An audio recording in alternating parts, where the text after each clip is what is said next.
Yes.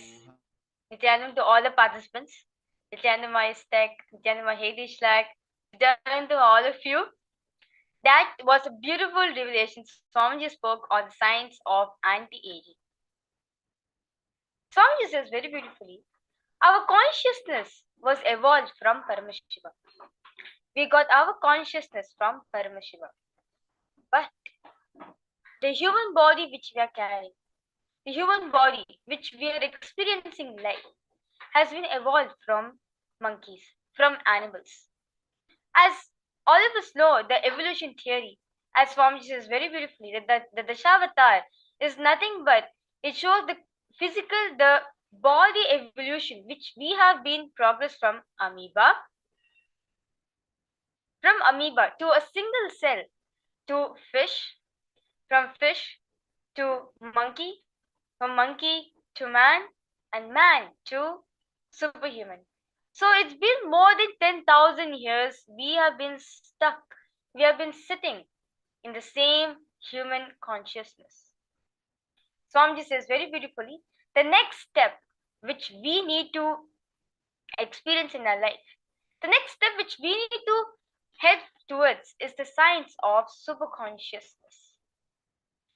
With the help of this experiencing of this superconsciousness, you will be experiencing the science of anti-aging. Obviously, I know many of the participants and viewers who's watching us live right now. All of us want to be eternally youthful. We never want to embrace old age. We always want to be as youthful as ever and be healthy, hale, and young. Well, for you to experience that, Swamiji is giving the science of anti-aging.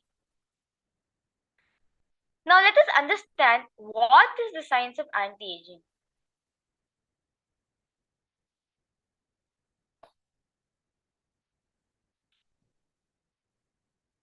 Understand, from the previous session, all of us understood that your biology, your body thinks it is alive. From the hair, from the single hair, from the single strand of hair from your head till the nail in your toe, every single thing is alive, breathing, and it thinks. Now, whether aging or anti-aging is dependent on the consciousness behind your body. If every moment your body handles fear and greed, you feel you are the matter, and the next moment is given birth from this moment of fear and greed. So naturally it leads to fear and greed. Understand one thing. Whether you're aging, whether you're anti-aging, both are dependent on consciousness. As all of us understood, the consciousness is one of the main key factor to experience the super consciousness in our life, to experience the next level breakthrough in our life. Now, this very consciousness is the main reason, is a source for us to experience aging or anti-aging. Well, all of you will be wondering how come consciousness is responsible for aging. Understand one thing. When you replace your consciousness with fear and greed, understand at that moment of time, you experience you are a matter. Swamiji says very beautifully, matter means what? Matter means is a dead object. Understand? Matter. It's just a matter. It's not living. But our body is living. So we do not consider ourselves as matter. The moment you add fear and greed and replace it with consciousness, at the time, experience the problem anti-aging. But instead of replacing our fear and greed with consciousness, we go on cherishing the fear and greed, which gives birth to moments of fear and greed in our life. Naturally, when you give birth to fear and greed, it leads to fear and greed next again and again and again.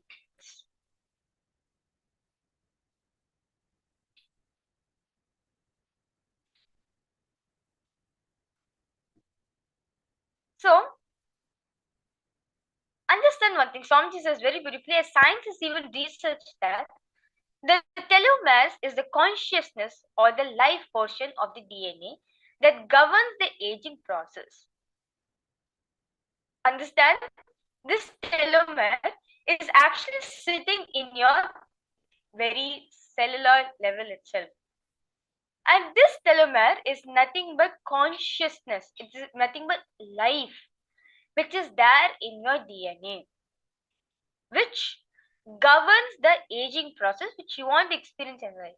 So each time a cell divides through the course of evolution, a small portion of this telomere is not copied to the other cells, thus making the cells shorter and shorter over the time. As now science says very beautifully, now this telomeres is nothing but the consciousness. It represents the life in our body. Now, when these telomeres need to be duplicated in the next cells, needs to be copied in next cells. If it is not copied, if the copying process is not being done properly, the cells tends to become shorter and shorter over the period of time. That is when we experience the aging.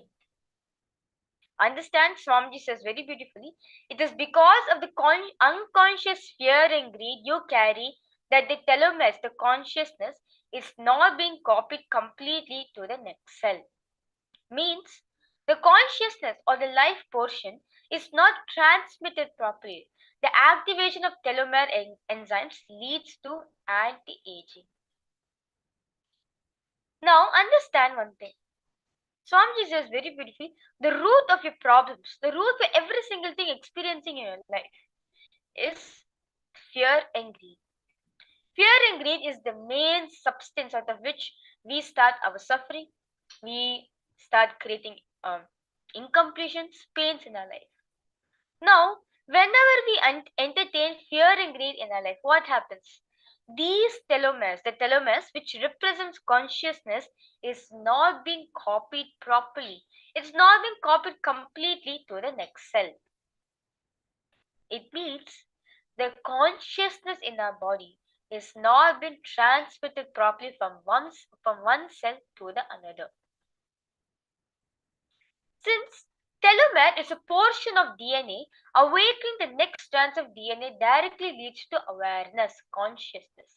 Understand, during initiation, during darshan, whenever we sit in front of Swamiji, Swamiji directly infuses energy to your telomeres level, where Swamiji awakens these telomeres portion in your DNA, which awakens different new DNA strands in your DNA, which at the end leads you to become more aware, more conscious. That is how our enlightened masters, our great incarnations, mastered the science of anti-aging. It is nothing but they replace the fear and greed into consciousness. That's it. When you replace your fear and greed with consciousness, naturally your telomeres does the complete transmission process to the next cell. It's been copied properly to the next cells, and immediately you experience new awakening. New strands of DNA have been awakened in you, which at the end leads you to become more aware, more conscious. When these new strands of DNA have been awakened in each and every one of us, we experience what Swamiji says as new species. This is what Swamiji does when Swamiji is initiating us.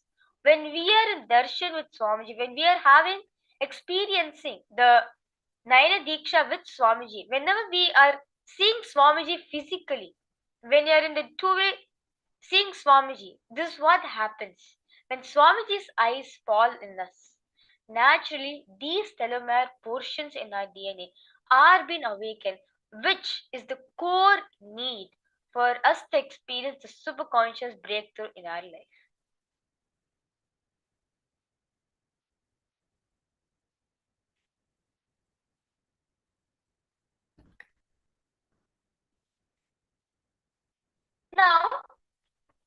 Swamiji says very beautifully from his own incident that from his life during the years of spiritual wandering, the Parivrajika period, which is from 1995 to 1988, reaching all the land, the Hinduism was still alive, enriching every single person whom he met. This teaching of Hinduism, living an absolute minimal lifestyle and walking barefoot village to village. Swamiji says very beautifully, I have walked the length and breadth of India with my barefoot. Swamiji says very beautifully, I went to a village where there were many elderly lamas, the Buddhist monks. I asked one villager, can I see an elderly lama? He said, go to that field. There is a lama working over there. You can speak to him. Then Swamiji went up to him and says, I went up to the Lama and spoke to him while he was working in the field. I asked, I heard that you're a very elderly person. Can I ask about some of your experiences, something about your life? The Lama started laughing. He started laughing. He said, what elderly? I'm only a middle-aged man. I'm only 136 years old. There are so many people who are here who are 190 and above. You go and talk to them. I was shocked. Swamiji was so shocked. And Swamiji asked, how do you live so long? He simply replied, the Lama, the Buddhist Lama simply replied, what is that to say? From childhood onwards, we know that the human lifespan is 300 years. This is what Upanishad very beautifully says, that our human body has the ability to live for hundreds of years, not just 100 alone, hundreds of years. From the childhood, if we're being taught that we can live for more than 300 years, naturally, these telomeres are being awakened in our system. These telomeres are being copied into our cells properly, which at the end leads us to experiencing the signs of anti-aging.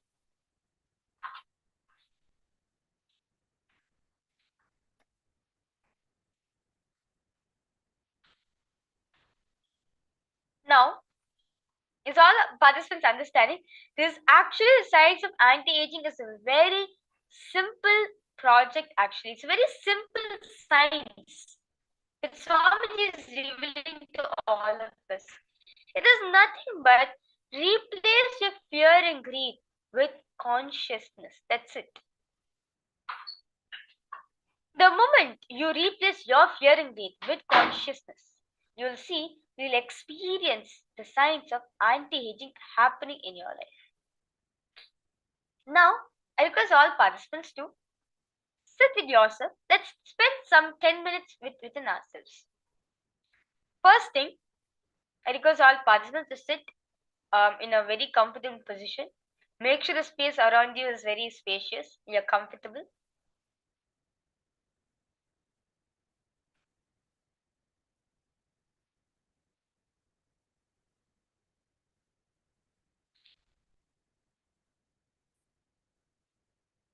Now, I request all participants to bring awareness to Manana.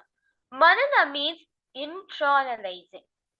Sit and internalize with yourself. Have Manana with yourself.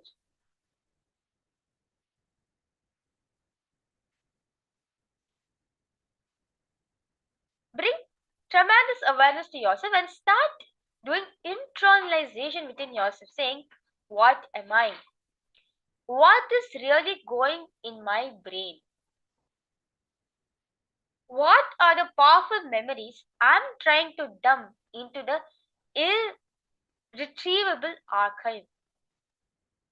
What are these memories I'm trying to dump into the most cherished fantasy memory? Just simple few minutes. Just looking within yourself. Ask yourself, who am I? What am I? Why am I dumping myself the most painful memories? What are the memories which I'm trying to cherish, which I'm trying to dump into the most cherished fantasy of myself. And I request all participants to sit with yourself, spend some few minutes, just 10 minutes, ask yourself, talk to yourself, bring awareness to your inner space.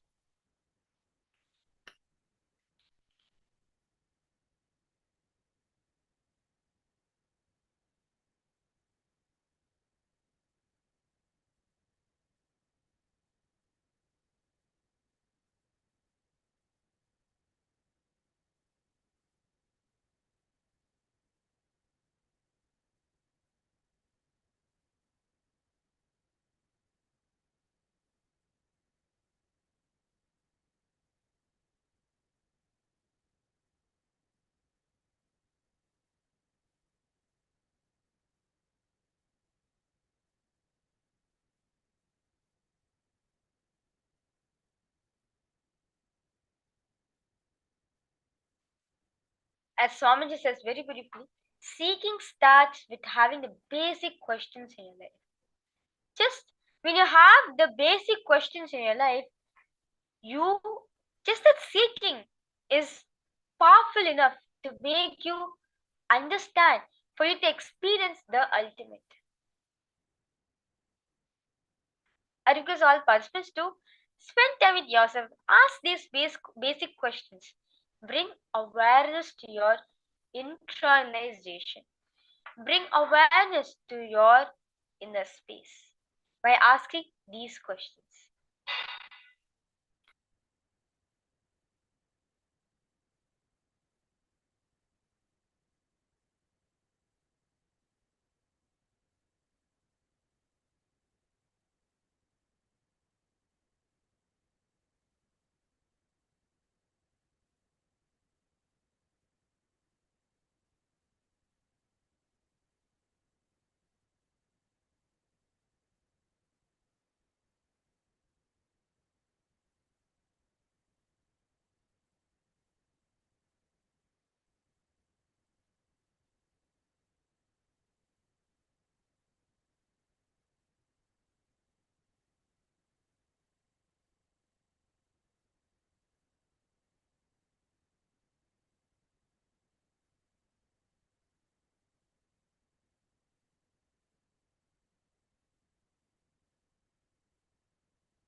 on having conversation with yourself. Spend time. The more and more you spend time with yourself, the more and more you do the manana, the internalizations on these sacred truths, you see the telomeres, which represents the consciousness in our DNA, will be copied completely into the next self, which helps you to experience anti-aging in your life. Go on doing this contemplation for a few more minutes.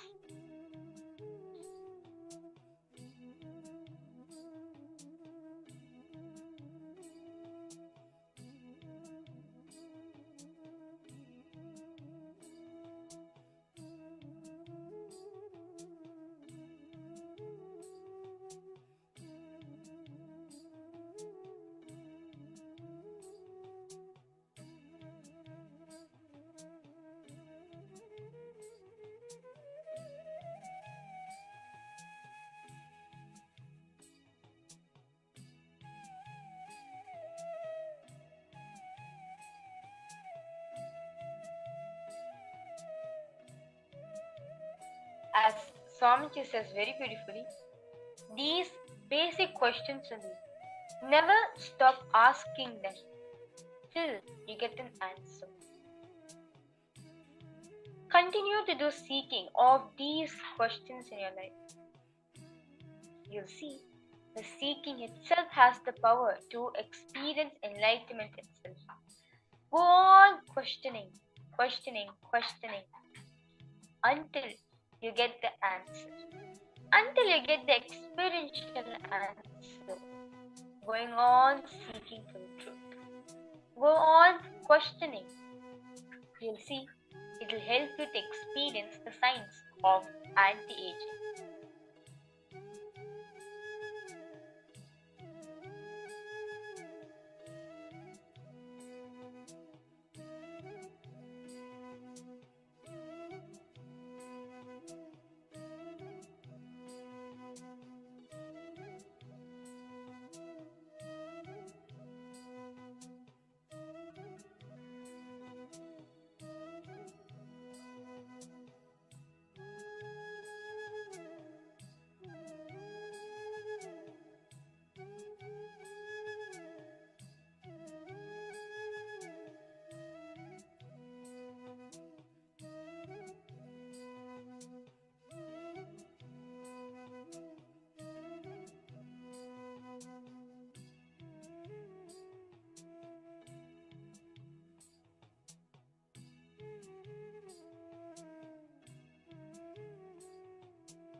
As Swamiji says very beautifully, seeking has the power for you to experience enlightenment.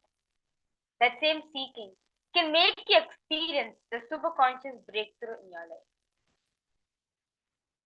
Understand one thing. Now, whenever any incompletions or whenever anything comes in your life, do not entertain fear and greed. If at all you some sort of fear and greed comes in your life, immediately replace it with consciousness. As Swamiji says very beautifully, the more and more we get incompletions, the more and more we cherish with our incompletion, with our patterns, it adds up to our aging process. It is responsible for us to experience the aging process. Now, when you replace it with consciousness, you will see, you will start anti-aging. Whether you are 70 years old, whether you're 50 years old, whether you're 16 years old, or whether you're even 100 years old, whatever age gap you may be in, any fear and greed which you're having, which you're experiencing in your life, just replace it with consciousness. The moment you replace it with consciousness, you will see you live a longer life. Our ancient rishis, they may be, like, to give an example, Maharishi Vedavyasa, he lived for 4 Brahma Kalpas, means one, like, as Swamiji says very beautifully, 1 year for us is equal to 1 day for Devas. 1,000 of human years is equal to 1 year of Brahma Kalpa. 1 year for Brahma. Now, 4 of Brahma Yugas, Maharishi Vedavyasa lived. And he lived very young. He never had the sign of aging. He never aged, only anti-aged. How? It's because he replaced all his fear and greeds with consciousness. That's it. Even take the example of Swamiji. If you just see his photograph from, let's say, from 2020 till now, till 2024, you'll see all the photos, Swamiji looks so different. You can even take from the most recent photos, also from 2018 to 2024. Swamiji looked more and more younger and younger. Why? It's because Swamiji never had fear and greed. He has already completed with the pattern of fear and greed within himself. That's why anything which happens in his life, he knows, he is very aware about it.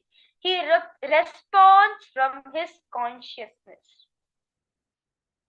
When we mirror Swamiji's neurons, naturally, we are also going to experience the same anti-aging process within ourselves. In this today's darshan, all of you are going to be experiencing the Vaidishwara aspect of Bhagavan Paramashivam, where just he embodies health, the ultimate health you can experience in your life. The science of anti-aging, everything, the best of health, in the field of health you can experience. He symbolizes that. Just replace your greed and fear to consciousness. That's it. With this powerful understanding, let us move ahead to the power of body scanning.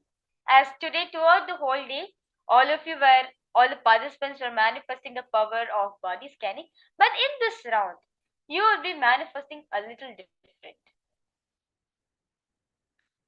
In this round, all of you will be manifesting the power of blood group scanning, where just through the third eye, you will have the ability to scan your partner's blood group. What blood group your partner is.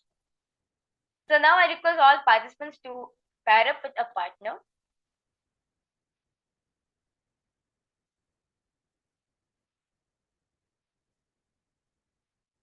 Ma Angelica, ma Priyadarshini, ma Lalita, ma Mahulia, ma Kaili, ma Iqbal, ma Istek. I request all of you to pair up with each other. for you'll be manifesting this power of blood group scanning.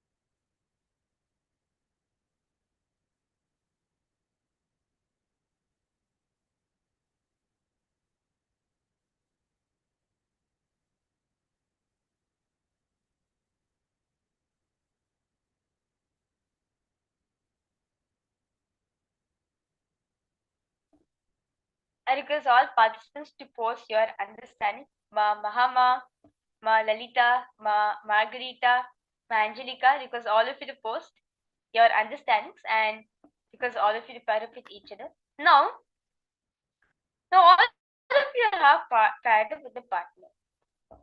Now one of you can be Nityas and the other can be Anandas.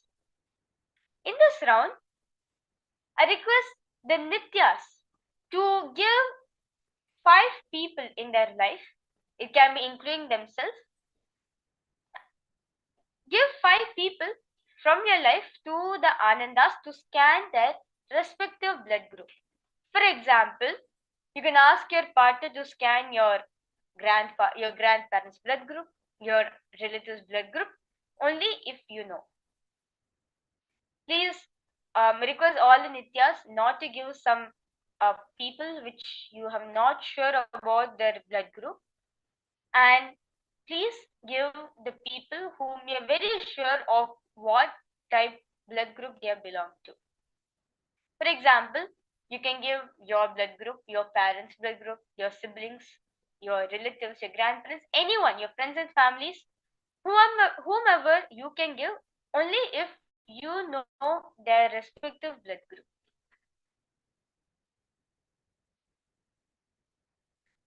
Yes, Manjalika.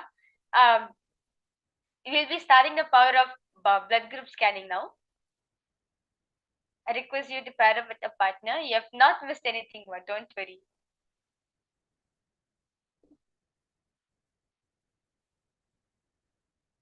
Yes. So now, I request all Nityas to give 5 people whom you know their respective blood group to your Ananda's partner.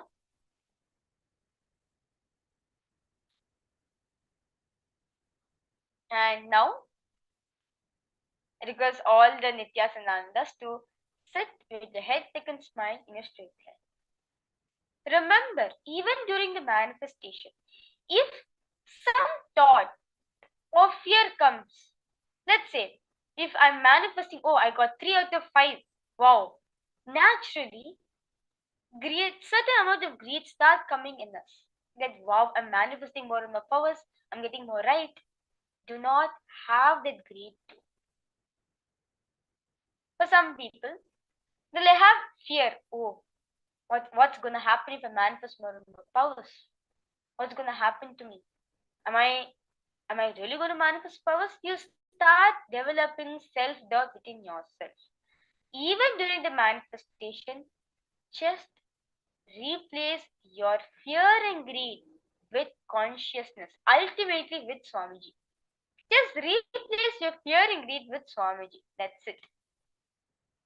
For example, if you're having greed of the results you get in manifestation, replace it with Swamiji. If you're experiencing some fear when you're not manifesting the power, just replace it with Swamiji.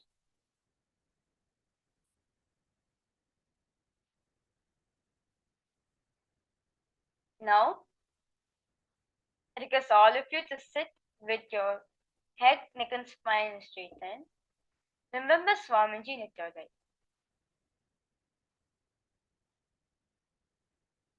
Remember the powerful cognition which we got from today's session. Any fear and greed which you're experiencing in your life, just replace it with consciousness, with Swamiji.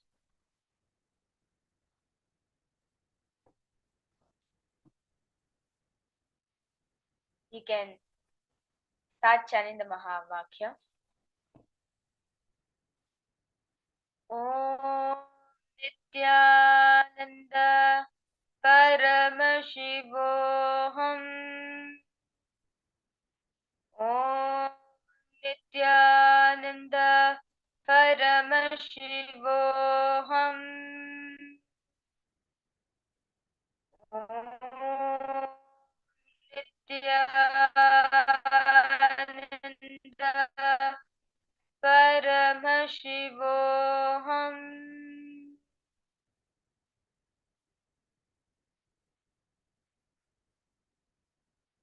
Now, in the same space of oneness with Swamiji, ask Swamiji to reveal you the blood group of your partner and the people whom your partner gives. Continue to remain in the same space. Remember, if at all any self-doubt comes during the manifestation, just replace that self-doubt to Swamiji. If your mind is saying, how is it possible for me to manifest this power? Just tell yourself, Swamiji is all-knowing. He is Sarvajnani. He knows every single thing which is happening, and it is He who is going to flow through you in manifesting the power.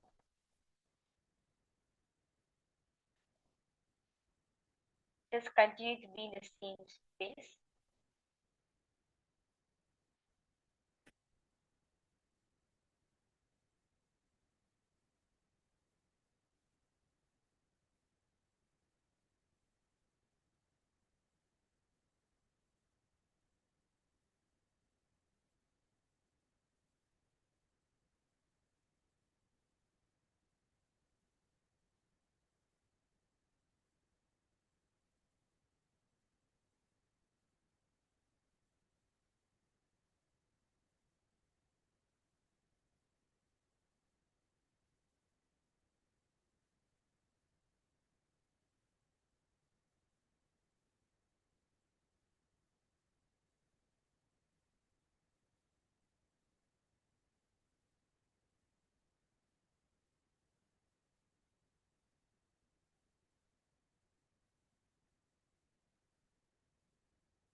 you can continue chanting the Mahavakya.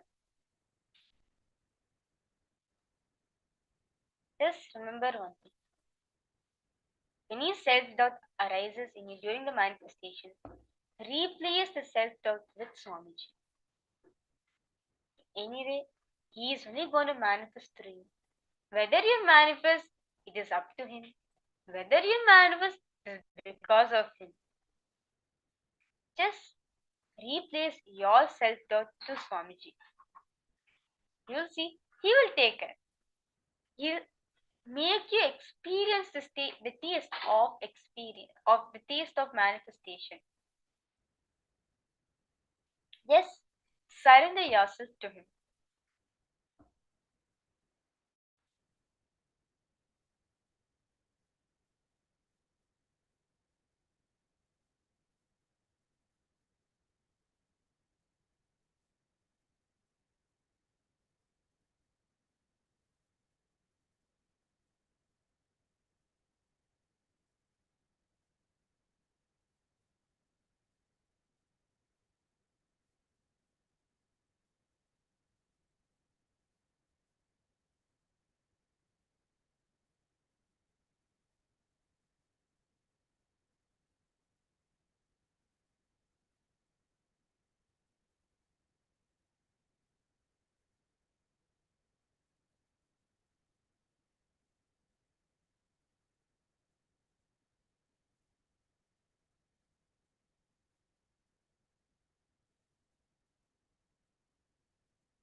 Nityananda Paramashivoham Om Nityananda Paramashivoham Om Nityananda Paramashivoham. Now, I request all the Anandas to give 5 people from your life, including yourself, where you know their respective blood group, to your Nitya partner and Nityas. I request you to connect with Swamiji, chant the Mahavakya, understand one thing. Any self-doubt which is arising in you, just replace it with Swamiji. He will take up.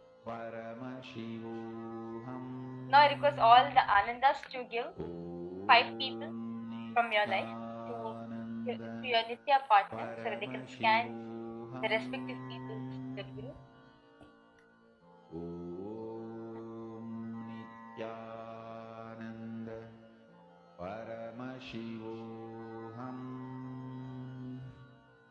Om Nityananda Paramashivoham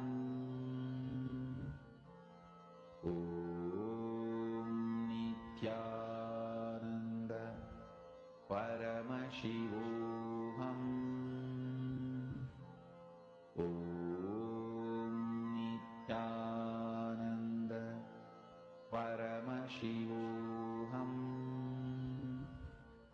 Om Nityananda Paramashivoham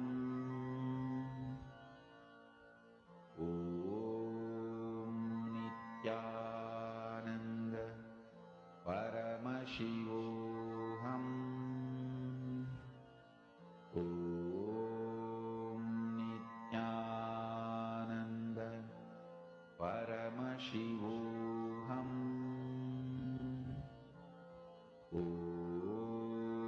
Nityananda Paramashivoham Om Nityananda Paramashivoham Om Nityananda. Now, I request both the Nityas and the Agadas to start verifying your respective answers. And now, I request all of you to head the Facebook. Post your powerful cognitions, your understandings, and your experience which you got during this beautiful day Swamiji gave on the science of anti-aging. With this, we'll be moving ahead to one of the most important and inspiring sessions where Swamiji will be speaking on the science of spiritual healing, where you do not need medicines to cure our problems. As Swamiji says very beautifully, the pharmaceutical industry which we are having in this world, yes, they do solve problems, but they want you to have more and more problems in your life, more and more different problems in your life, so that you can get back to them more and more from them. To give an example, let's say you're experiencing a stomach pain. When you go to a doctor, he'll give you a stomach pain medicine, but immediately you may have a headache. And same thing happens. You go to a doctor, get cured of your headache, and you get a knee pain. Like this, the cycle is repeating. But Swamiji says very beautifully, you do not need medicines. You do not need medicines to cure your life. Just the science of spiritual healing is enough. The intense feeling connection with Swamiji is enough to heal from all the problems that you're experiencing in your life. Now, with this beautiful understanding, let us directly listen to Swamiji on the science of spiritual healing.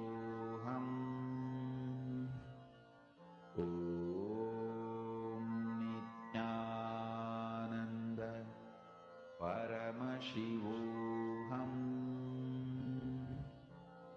Om Nityananda Paramashivoham.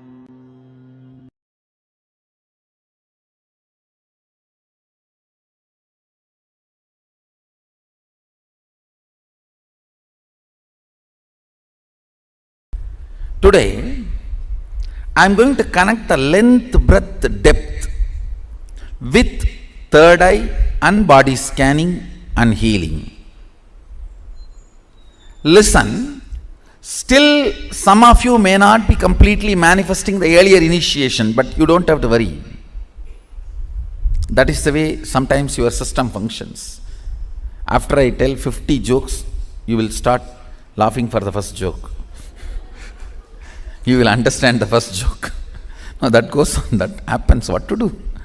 So, after I finish the 50 initiation, I can read third eye. அது போன சதாசிவத்துக்கு கொடுத்த தீட்சடா. அது initiation கொடுத்து 1 வருஷம் ஆயிடுச்சு. But what to do? There are some people only.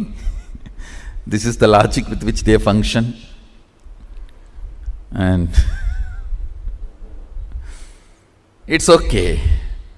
At least they function. See, fundamentally, I am doing something which is unprecedented, to tell you honestly, which was never done earlier. So the product I am delivering also is unprecedented. So the integrity I demand also is unprecedented.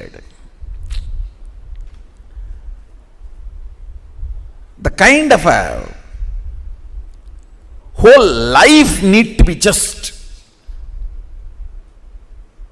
opened and intensified.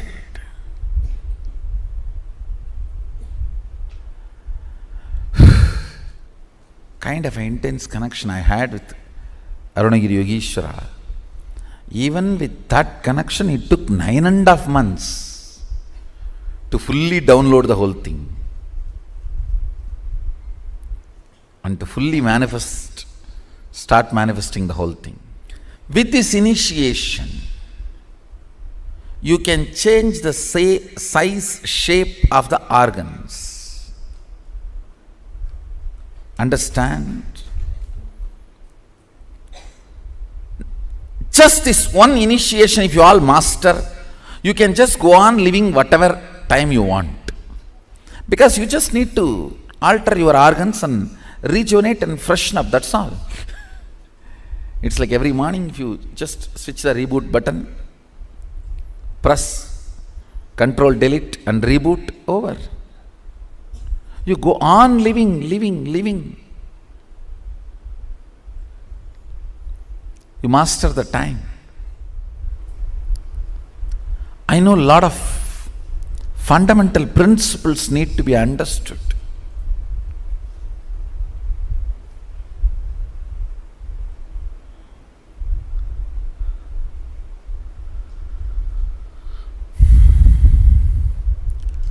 Unfortunately, humanity has moved so much away from nature. Even basic few things look so complicated and difficult.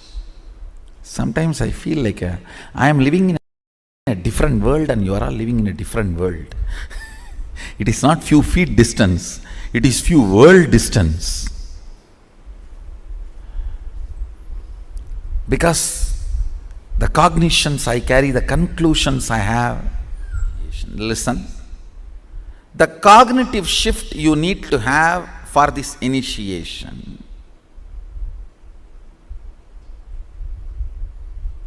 Listen carefully. I'll repeat once more. Hinduism is not faith-based tradition. It doesn't demand your faith. It is integrity-based tradition. It means, let me explain. Listen carefully. There are some fundamental understandings about the cosmos. You commit to understand that and be integrated to that. That's all.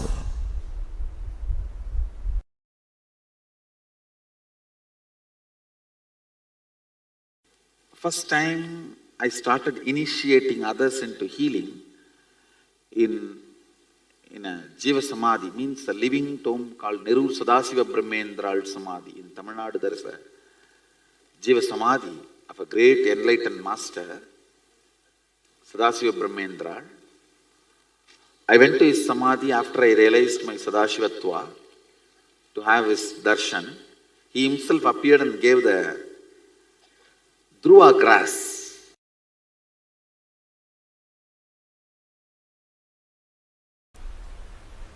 Actually, I feel that whole thing, all of you in front of me, and this whole hall, this mic, everything, this throne, everything, kind of a liquid, semi-solid, where the bhava freezes into matter, where the ideas becoming idols. In that space, I can see the whole operation happening. From this space, I want to give you one advice. Please understand. Whatever you believe, your body makes that into reality.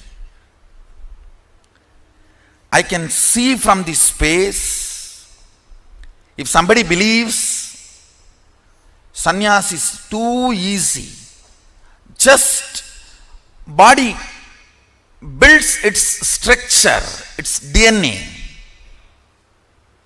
to make sannyas simple and easy. If somebody believes it is very difficult, complicated, structure starts making that same thing, and you have a fear, it is very difficult, but you want to believe willfully it is easy, then that will persistence just swallowing that fear, like a saraba swallowing the simha, like a dinosaur swallowing sharks. I can see the will persistence swallowing the fear.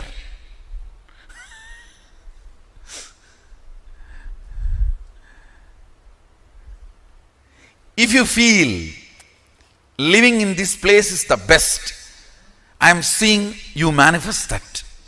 If you feel there is problems here, I may not be in tune with this now, then I see that same thing getting manifested. If you feel the fear is there, I may not be successful, I may not fit in, but with will persistence you want to feel, no, I will fit in, this is the best place. Then I see the will persistence behaving like a Saraba. Saraba means Mahadeva's incarnation to remove the blood of Hiranyaksha and Hiranyakasipu from Narasimha. See, Narasimha has to kill Hiranyaksha and Hiranyakasipu in a very raw way, like a physical, violent, eating the intestine, because the intestine was capable of keeping the DNA alive, which Narasimha does not need, doesn't want. So he has to swallow it. Whatever is said and done, because that fellows have done a lot of tapas, that qualities went and got settled into the Narasimha's body. So now it's Mahadeva's responsibility to clean up Narasimha's body. So he takes up the form of Saraba, means the face of Saraba. Saraba means the lion with elephant trunk and the huge wings. He assumes the form of Saraba and releases Narasimha. I can see clearly your will persistence behaving like Saraba and releasing you from all the damages of Hiranyaksha, all the incompletions. Understand? I am really seeing this whole semi-solid existence. I am actually sitting on the threshold.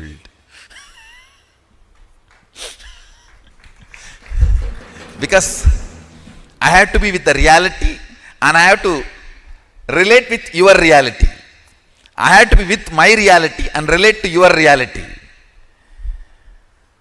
Powers are nothing but your brain deciding to believe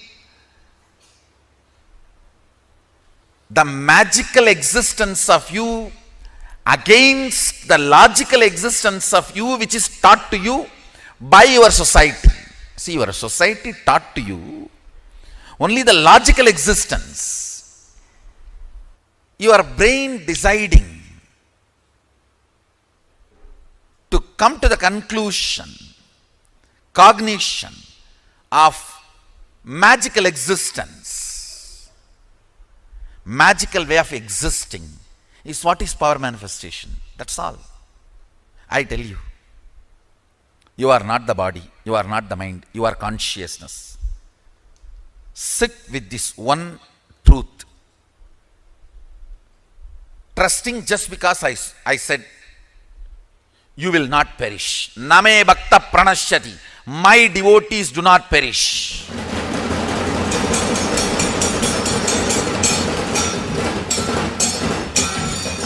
When you come to the conclusion, your consciousness, your pleasures will change.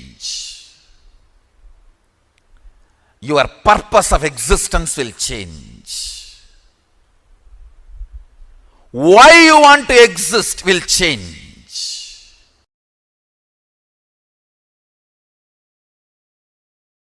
Understand, when you know your consciousness over the matter, then your internal organs are also matter.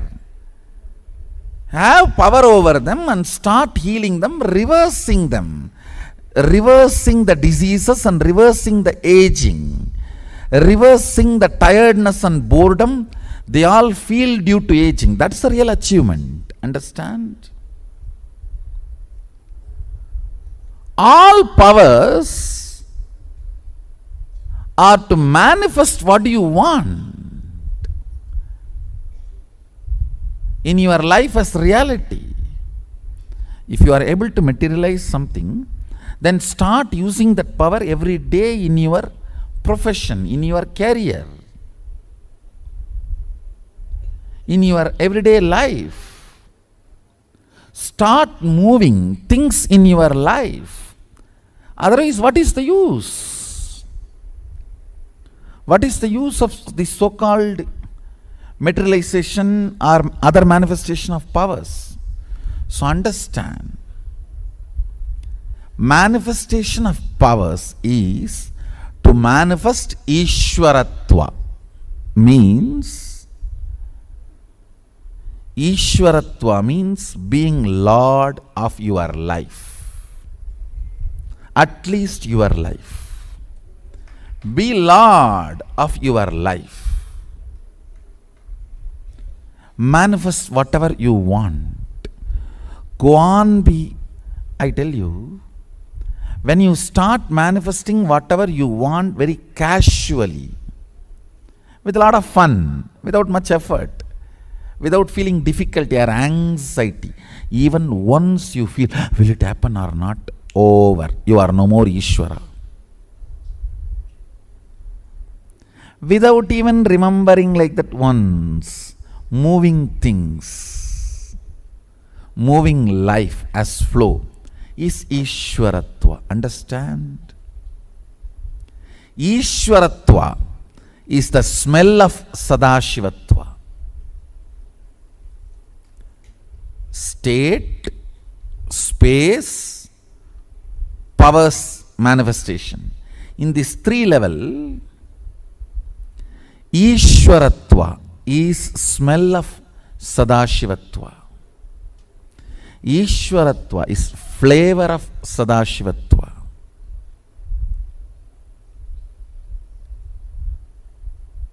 So understand, first thing I want to tell you, no non-integrity business in any power manifestation. Absolute integrity. Whether it is third eye or remote scanning or body vision, any power manifestation, materialization or teleportation, anything, absolute integrity. If you have doubt, be very clear. I am not clear. I think I have a doubt. Let's stop with it. All of you are clear? Absolute integrity. Do not try to bring any name or fame by non-integrity. I do not want. I am very clear. Let integrity be our life breath.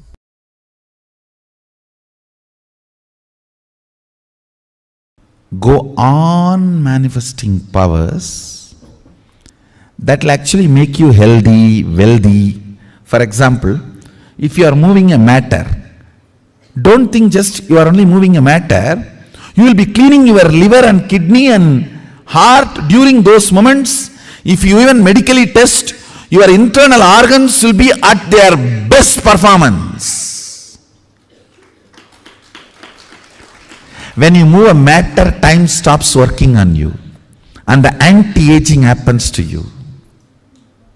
A reversal of all the physical damage done to your body by time happens. If you just move a matter through power manifestation, your yoga will become amazing. Your digestion will become amazing. And your wealth manifestation will become amazing. Because you need to understand all power manifests from the space of Mahadeva, Sadashiva. It's not that for each power you have a separate mantra and you use that mantra, only that power manifests. No. You use tantra, not mantra, which is same for all power manifestation. Go on be power manifesting. Go on be reaching out to others. Go on be causing.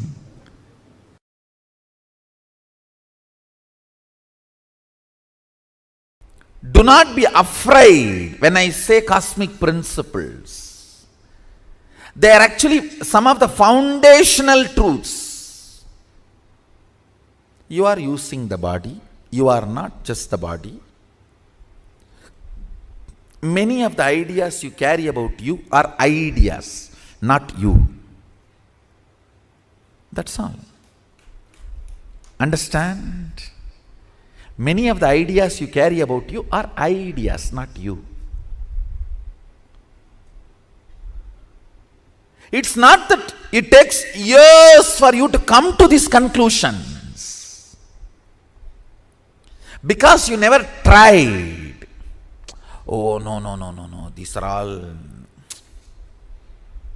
I came here to manifest my desire. Just talk about that.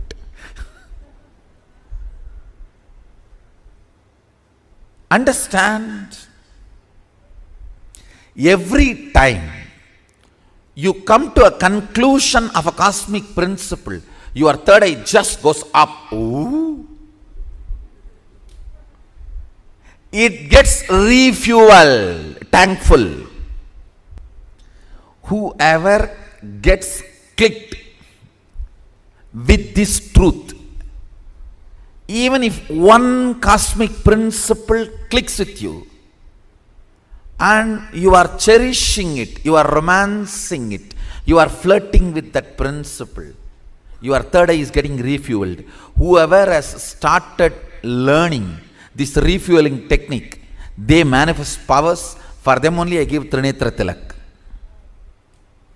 It is symbolically saying, I am looking there.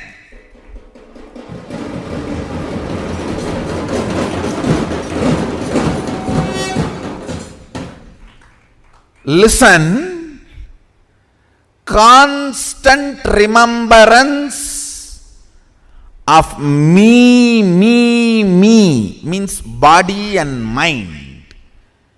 Your depression. Tell me anything else worthy to be remembered about you other than your tip.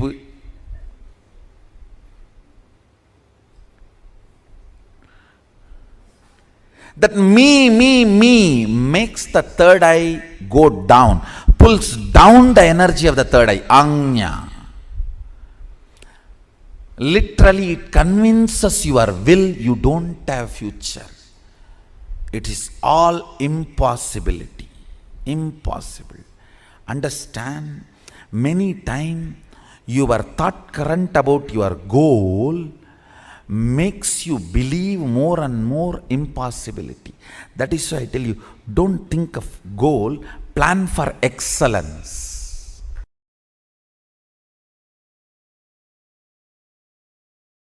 I am sharing with you exactly what I did to me when I had fracture. This is what exactly I did to me and got healed.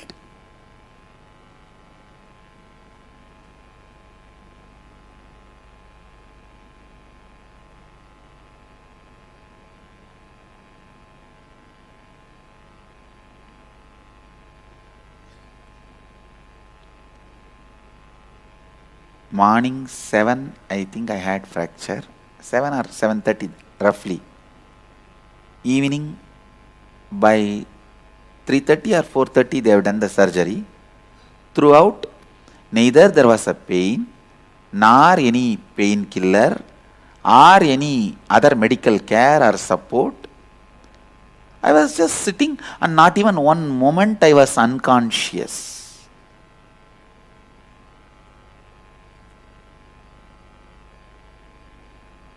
I am telling you. Just tell yourself. When you tell your DNA you are complete, you walk out of diseases. When you tell your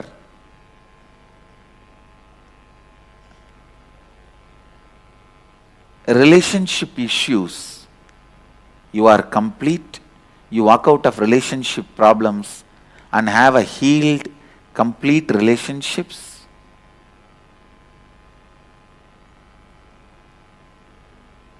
When you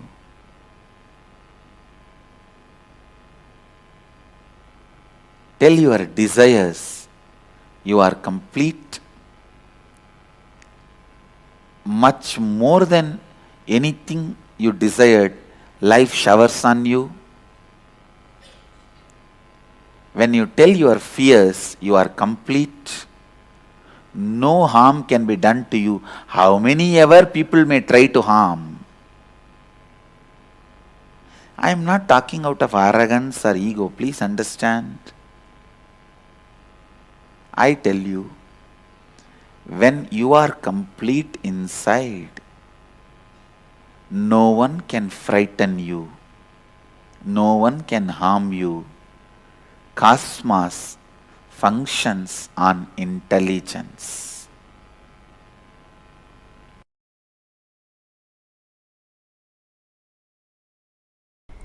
Listen to this intensely. Remember this form in your third eye. Chant this Mahavagya.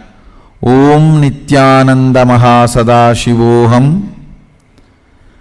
Open your third eye and see, you will be able to scan anybody, your body or any other body.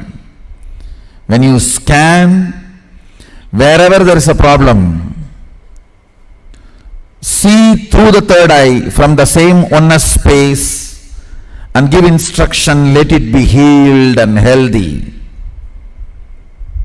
You will see live the tumors melting, fat melting, stones getting cleansed, fat melting and bodies becoming even shaped. Not just health, you can even bring beauty through this power to yourself and others.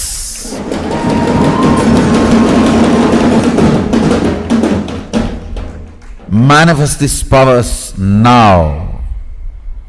Start playing with them and manifest now. Use this power manifestation. Enrich everyone. Cause everyone. Start working. We will work together. Not only I will cause your reality for Mahasadashivoham, I will manifest, you manifest Mahasadashiva's powers.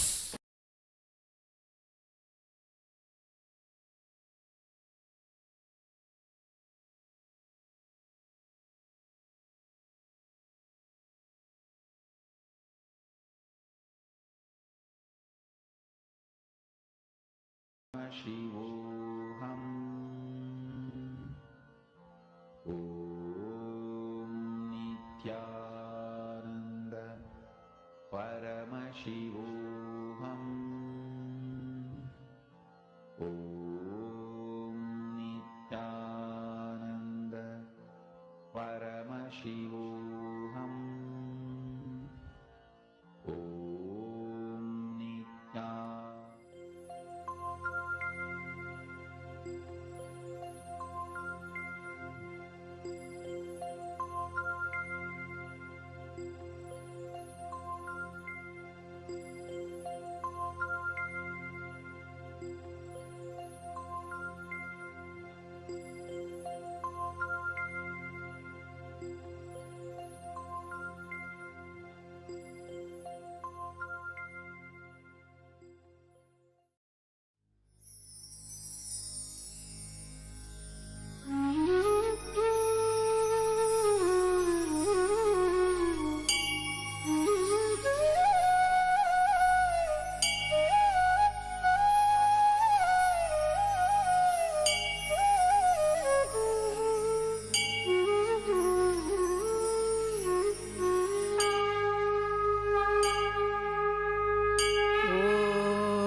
Namah Shivaya, Om Namah Shivaya, Om Namah Shivaya, Om Namah Shivaya, Om Namah Shivaya, Om Namah Shivaya, Namah Shivaya, Namah Shivaya.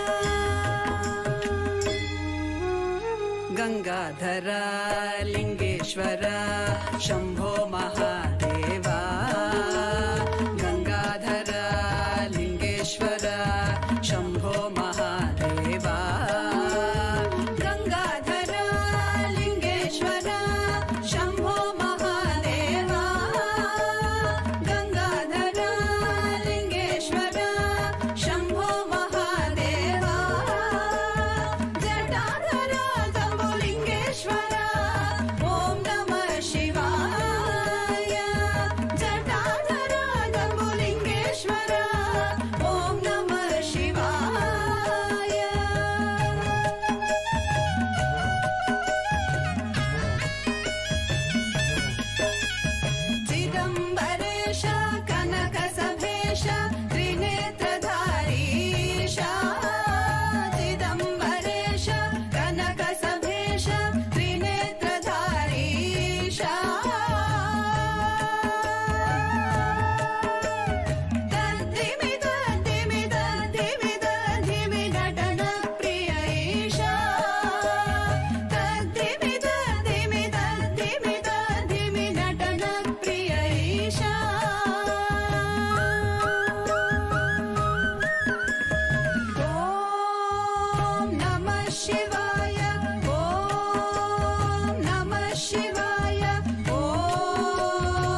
Paramashivoham.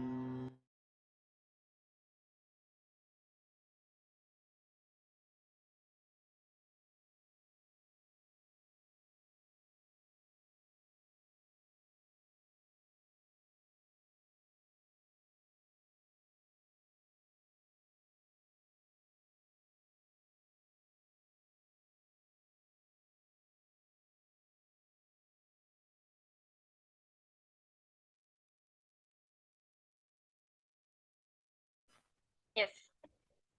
Return to all the participants. That was a beautiful revelation. Swamiji spoke on science of spiritual healing. As Swamiji says very beautifully, the human body has an inherent ability to heal itself. Healing is the body connecting to the source of its existence. Understand one thing. Now, whenever you fall down, you get hurt. The first thing what we react, we usually with small kids, we cry immediately. Our parents will come, treat the children, put wounds, put the medicine agent on it, like such as like some cleaning medicine on it, and then we put the band-aid and it goes off. But Swamiji says very beautifully, if, for example, if you're not experiencing any body ache within ourselves, you do not need medicines to cure you. Just this power of healing is enough to heal itself through you. Understand, healing is the body connecting to the source of its existence. Each and every one of us are existent. The source from which all of us manifest is Paramashiva. And Swamiji says very beautiful. The reason why Paramashiva created this whole universe is from the context, let me become many to celebrate me. From this very context, Paramashiva has manifested each and every one of us. Swamiji says very beautifully, whenever you are experiencing healing in your life, or just this healing energy which you're experiencing, the power of healing is the body connecting the source of its existence. Whenever we do the power of healing, we are connecting back to our existence. We are connecting back to our source, which is Paramashiva.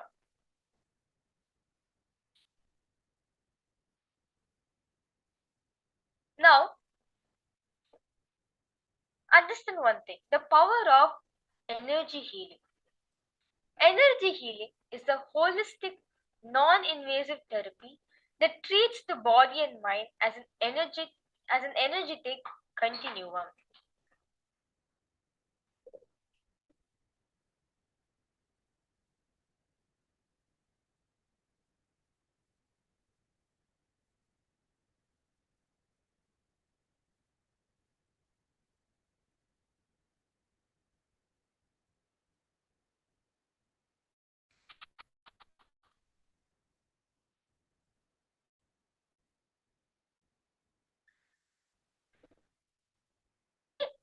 Realization that there is flow. Merely clear blockages is enough, as the body's natural healing abilities to take care. Understand one thing Swamiji says. Our intra organs which you're having in that body, we have three types of organs. One is the organs, the external organs which you have, such as the skin, the eyes, the nose, the mouth, and whatever you're experiencing. The second is the internal organs, such as the eye, such as the heart, our lungs, our stomach, our kidneys, liver, pancreas. All these are internal organs. Now, we have something called the intra-organ. The intra-organ is the third eye. The seven chakras we're experiencing, the Vak Shakti, the Vak center. The seven chakras, such as where it starts from Muladhara to Swadhisthana to Manipuraka to Anahata to Vishuddhi to to Agnya, the third eye, and at last to Sahasrara. The intra organs are called the energy centers in our body. Now, understand very clearly, understand this very deeply. Each of these intra organs are associated to one of our internal organs and to our organs. To give an example, our Anahata chakra, the chakra which is associated in our heart center, it is connected to our heart which is helping us to pump blood, which is helping us to beat. That the Anahata chakra is also responsible to give energy to the heart center, to the heart, and to the lungs which you are having. Now let's take in one more example. The third eye, the Agnya chakra. It supplies energy to the pineal gland which you are having and to the eyes, to our eyes, nose, the whole ENT system which you are having in our face. Now, our Sahasrara chakra which you are having on top of our brain. It gives energy to our brain which we are having inside our head. Now, understand each of these intra organs, each of these energy centers are connected, are associated to one internal organs which are having in ourselves. Now, understand, Swamiji says very beautifully, a physical disease or a mental disease is nothing but an indication that there is a blockage in the energy flow. For example, if at all of us know that in school, all of us learn that the blood flow should happen in our body. If at all there's a blockage, we experience there's a blood blockage which has been there. Now, to not experience that, we need to see where the energy flow is blocked. If the blood is not flowing, what do? We go to the doctor, we consult a doctor to find out where the exact block is, where the blockage is. Or to take even a simpler example, let's say water. If water has not been supplied to our house, what do? We go and search for the source of the blockage which is not letting us to have water in our homes.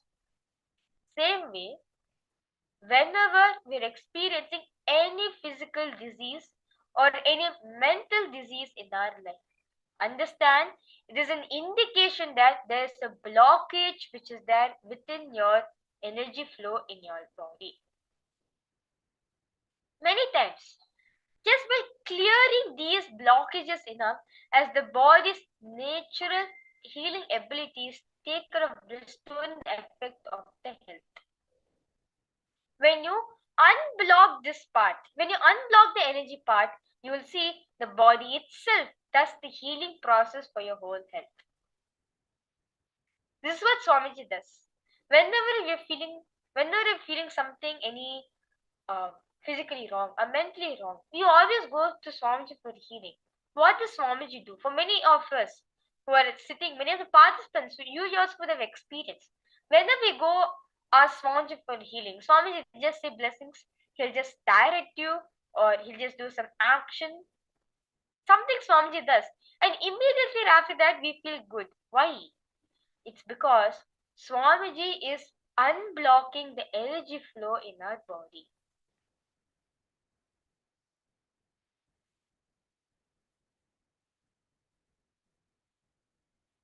So, if you unblock the blockage, if you unblock the energy flow, the body is intelligent enough to take care of the health. Now, understand one thing Swamiji says, this power comes from the space Ananda Gandha. What is Ananda Gandha? Ananda means fragrance. Now, Ananda Gandha, when you put it together, it is the fragrance of bliss. It is the point in the body where the energy center of all the chakras is centered. Many times Swami would himself would have said, now I request all of you to place your Atlinga in your Anahata, in your Anandagandha region. Why? Because the Anandagandha region is the center for all of the chakras which you're having in your life. All the chakras, the center of it is the Anandagandha. And it is the same Anandagandha. It is from the same portal only we connect to Swamiji. We connect to Swamiji and we receive all the initiations, all the energy which Swamiji is pouring out to us during the darshan, during the initiation.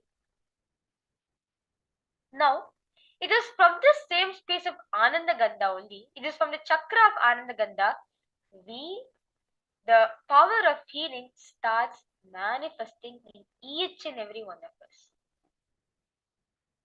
I request all participants to post any doubts, any clarification, any questions you have on the science of healing, on the chakra name Anandagandha. If you have any questions, I request you to post in the chat section.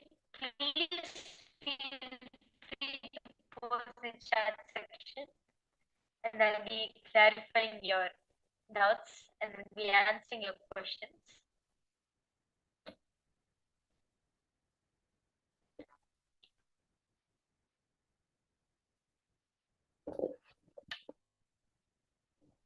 Now, understand one thing. The source of Anandagandha is the source of spiritual conscious healing, which is the ultimate science towards enlightenment. The science of Anandagandha delivered to planet Earth only when incarnations land in planet Earth, and it comes from eternal silence. Not just healing, not just physical healing alone, even mental healing, physical healing also happens because your very DNA structure gets re-altered. Understand one thing. Now, this source of Anandagandha region. This Anandagandha region is a center point for all the chakras, for all the energy centers which you're having in our life. This Anandagandha portal, it is almost like a portal which you're having in ourselves. This Anandagandha chakra is the source of spiritual, super conscious healing. Ultimately, it can make you experience the science of enlightenment itself. Now, this science of Anandagandha, this awakening of Anandagandha chakra is delivered to planet only when incarnations, only when avatar lands on planet Earth, that too from the space of pure eternal silence. This chakra is being delivered to all of us. Now, from the space of Anandagandha, from this chakra, not just physical healing alone you can experience, even mental healing also. You can get mental well-being, even physical well-being you can experience. It happens because your very DNA gets re-altered, your very DNA gets restructured. The Anandagandha has the power for that. Now, in today's darshan, all of you will be experiencing the ultimate darshan of Swamiji in the form of Bhagavan Vaidishwara, who represents the highest, the ultimate form of health, the health of eternity, longevity, whatever you can say, the best in the field of health, he represents that. He connects to each and every one of us through this Anandagandha chakra. When this Anandagandha is being awakened, when this science has been delivered to all of us, not just physical healing alone you can experience, mental well-being also you can experience. Not just mental alone, as Swamiji says, physical, physiological, psychological, neurological, emotional, ultimately to conscious, to super conscious level also, you can experience and re-altering in your life. Your very DNA gets restructured, gets re-altered.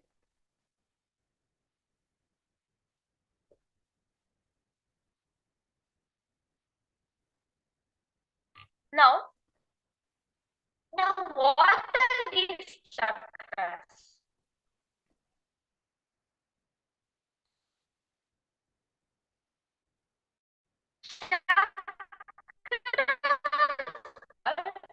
The glands of our body called the nadis. The nadis are Ida, Pingala, and Sushumna.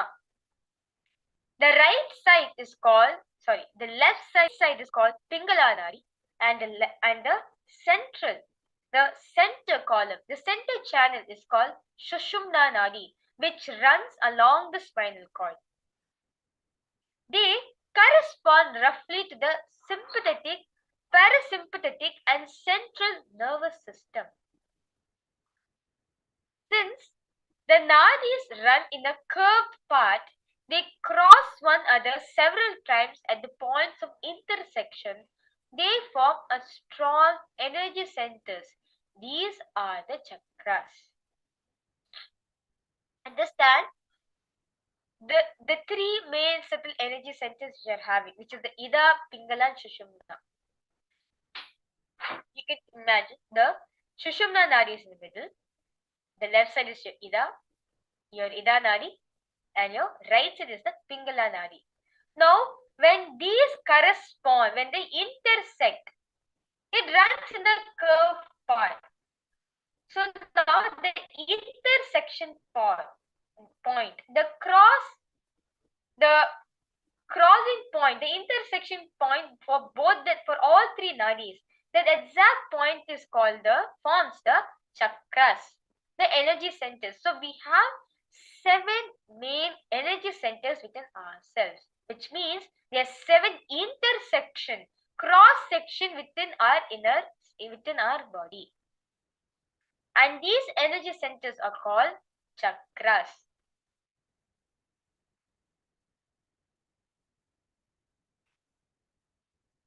Now, chakras, a little introduction about it. Chakras are subtle energy powerhouses which are responsible for spinning and drawing the universal force, the prana, into the body.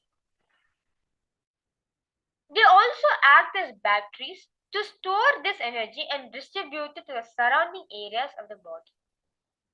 Like how we have battery to store energy for ourselves. Whenever current goes off in your area, we usually switch on the generator. Or nowadays, if your phone is not having any charge, we connect our phone to a power bank, which gives battery, which gives energy to our phone to charge. Same way, for our body to get recharged, we have chakras as the batteries. These chakras, the 7 chakras, acts as a battery to store the energy which Swamiji is giving to each and every one of us during the darshan and initiation. And not just that alone, it's distributed to all areas around the body. That's when we become fully energetic, fully filled with energy, because our chakras distribute the energy equally to surrounding areas in our body. That's when whenever Swamiji initiates us, we feel so energetic. Because of what? Because our chakras stores that energy within ourselves. Our chakras grasp the energy which distributes to all other parts in our body. Now, in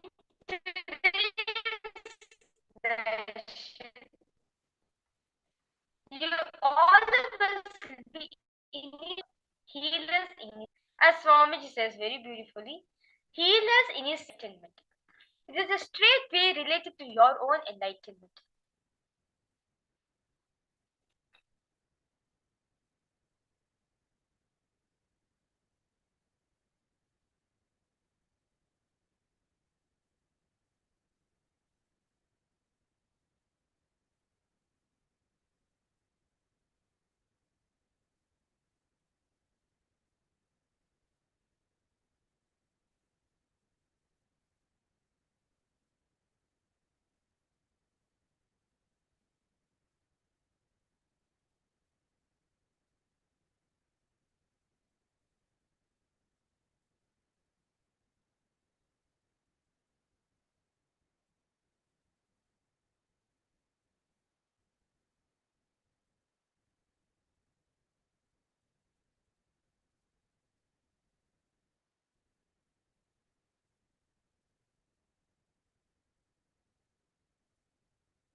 In Nitya spiritual healing, once again initiation, you are initiated by Swamiji himself, the Supreme Pontiff of Hinduism, to become a channel for the divine energy, for the cosmic energy that Swamiji embodies to flow through you who's receiving the healing.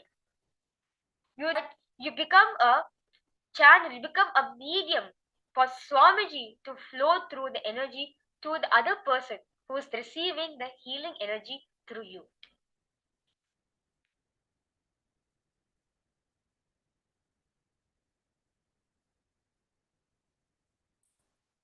Now, how this healing happens within ourselves? How does we experience the Nitya spiritual healing?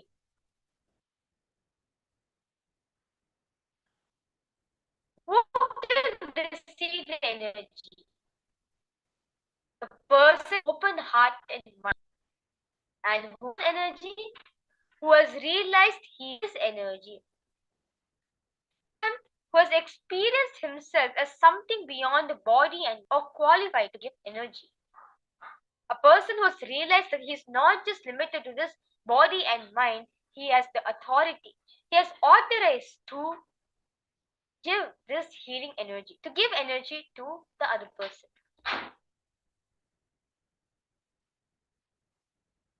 The energy restores the intelligence to the body. Consciousness.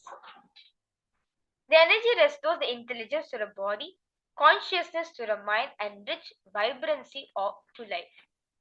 It brings you back in touch with your true nature of bliss, which can never be lost at all. That is why healing and meditation results in permanent effects in yourself. Because the healing energy stores the intelligence, it stores the cosmic intelligence through us. That is why that's why whenever we do healing or whenever we do meditation, immediately you experience permanent effects in your life.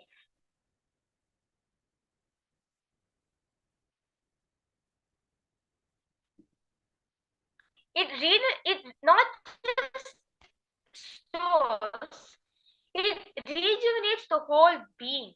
And whenever there's an imbalance, by its very intelligence, the imbalance is corrected and diseases exist in it. The person is transformed by the healing energy and experiences enthusiasm in his life. Now,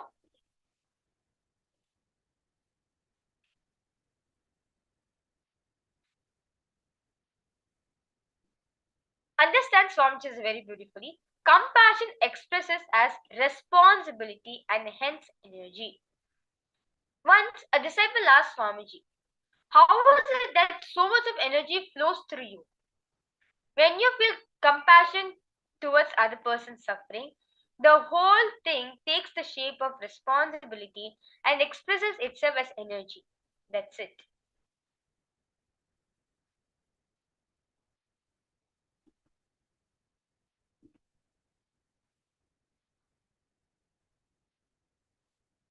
Now, Swamiji shares very beautifully with his first healing experience.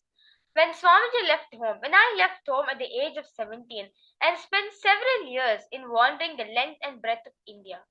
During my wandering days, once I was returning from Tapovan in an army truck.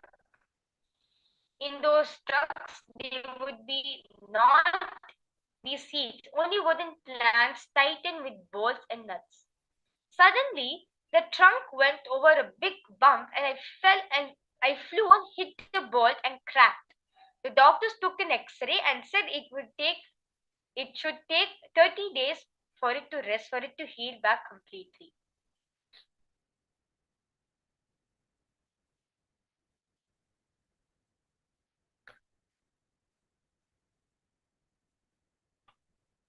"30 days was too long for a time for me to stay in one place just taking a rest. I did not bother about doctor's instruction, did not take any treatment, just put my hand on my injured area. That's all. It got healed. That was when I realized the power of healing that our body carries in itself. Understand? The same body, the same power all of us are having in our life. Today, you will be initiated to experience the same healing experience, not just to yourself alone. You'll be doing the healing, but you'll become a medium, a channel for Swamiji to flow through you to the other person who's going to receive your healing energy through you.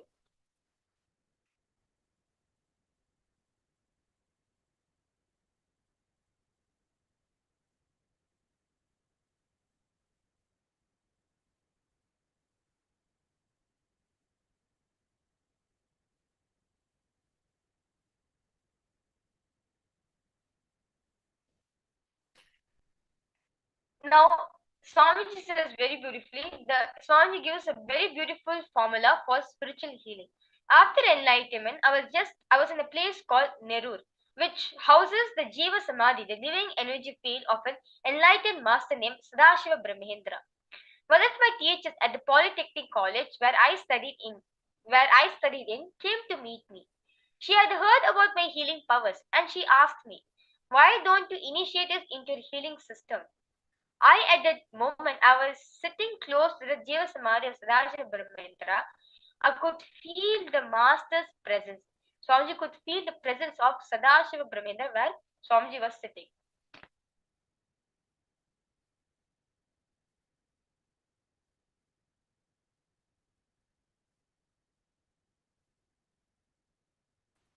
Suddenly, Swamiji heard a sound. When Swamiji turned, I saw Sadashiva Brahmendra standing there right in front of me. He gave me a tuft of darba grass and told me to give it to the teacher and tell her to start healing with it. Just as the thought how entered my inner space, the formula for choosing the healing technique was revealed. I used this divine knowledge to transfer to others the divine experience I myself had. I initiated my teacher as the first Nityananda spiritual healer. This is the history of the unique, effective, and divine method of healing, the Nityananda spiritual healing, which has sprung forth from the enlightened consciousness itself.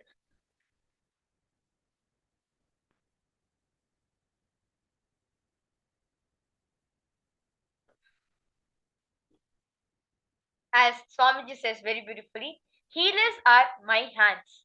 I say that the healers are my hands.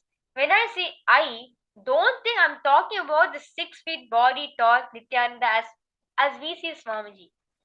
Swamiji is talking about, I'm talking about the Prapancha Shakti, the cosmos itself.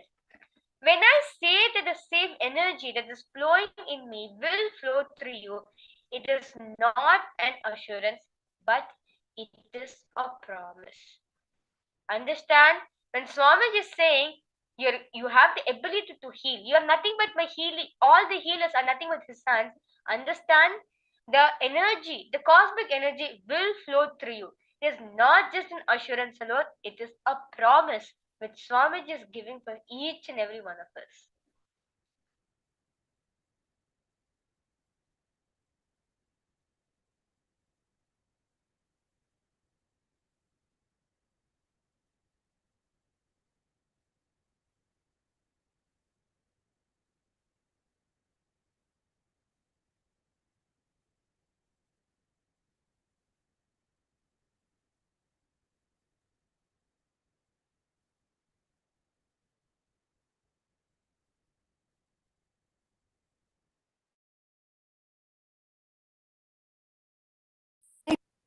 Enlightened Masters, one of the unique gifts that Nityananda has to offer to humanity is healing, called as Nitya spiritual healing. Nitya spiritual healing has been baffling the medical world, healing people from migraine to cancer. He has personally touched and healed thousands of people all over the world. Diseases such as fever, migraine, diabetes, hypertension, skin diseases, arthritis, anemia, de-addiction from smoking or alcohol, cancer, kidney troubles, low back pain, depression, stress and many other countless number of diseases have been cured or significantly reduced to a greater extent by spiritual healing. Hundreds of detailed testimonials can be found at www.dhyanapeetham.org/testimonials.asp.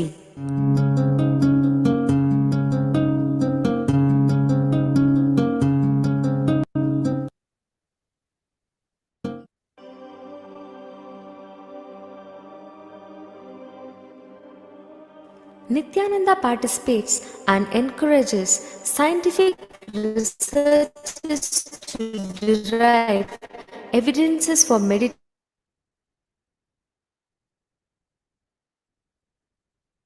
and healing through meditation.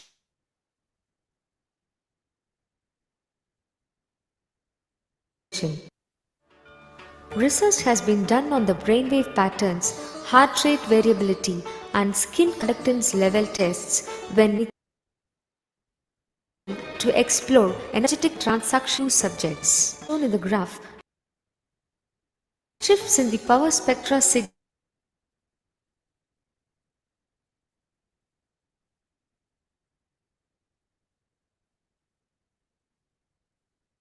were recorded in the receiving level is a measure of skin conductance to electricity. Sensors were fitted to the fingertips of Swamiji, and during healing, sudden increase in skin conductance level was observed as Swamiji is running energy to deliver during healing. Both heart rate variability and skin conductance level showed that during healing there is increased level of sympathetic autonomic nervous system activity as the energy is focused for healing.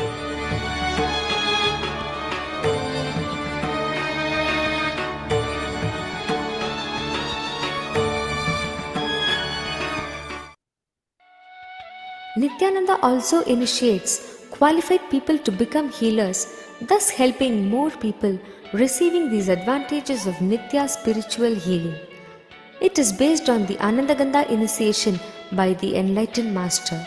The healer, with just a few seconds of meditation, can awaken his healing energy and can transfer the healing energy to the patients as well. Because it is meditation taking one to the state of samadhi, it completely rejuvenates and revitalizes not only the person receiving the healing energy, but the healer as well.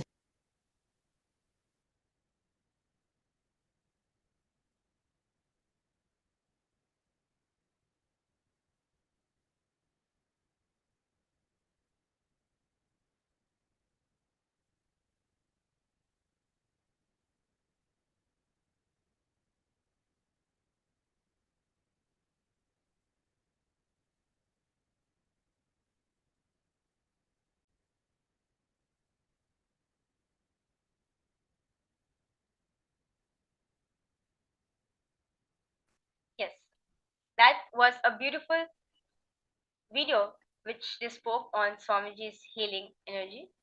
Now let us understand the lifestyle that a healer needs to take in.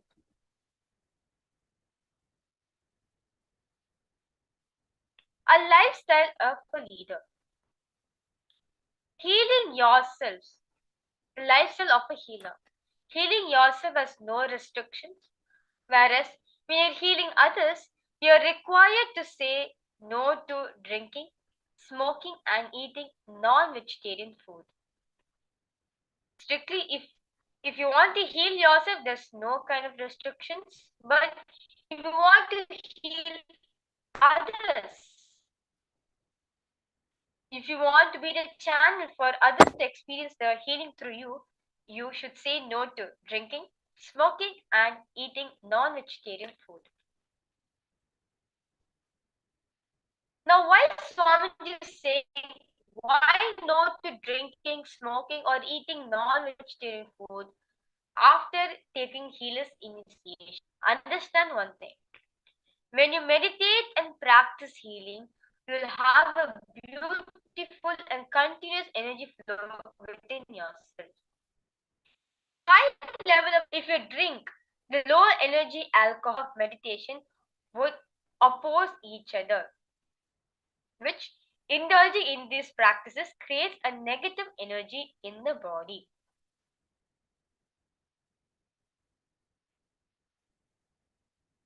When you take low energy of alcohol and at the same time when you're in that high energy state, when both meet, it oppose each other, which at the end indulges in these practices creates a negative energy within your body. Now, for a healer, this is a commitment by you to yourself. Do not suppress yourself, do not fight with yourself. You know it is not good for you. You also understand and internalize that drinking, smoking, or eating non-vegetarian food will oppose the beautiful energy flow in you that will happen through healing. Understand? Just give a commitment to yourself. Do not suppress or do not fight with yourself. Understand? When you contemplate and see, you know that all these non-vegetarian food, the smoking, drinking will oppose with the beautiful energy flow which you are going to get during the healing and during the process of healing, which happens through healing.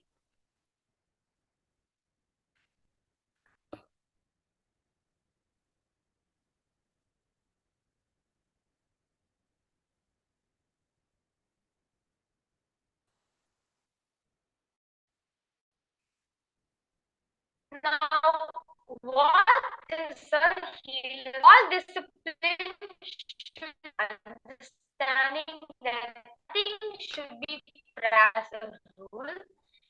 Everything should be done by actualizing it. So understand, not a rule, it is not a compulsion needs to be made. Understand, it is done just it is done out of an internal whole initiation.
understanding we get on the science of healing.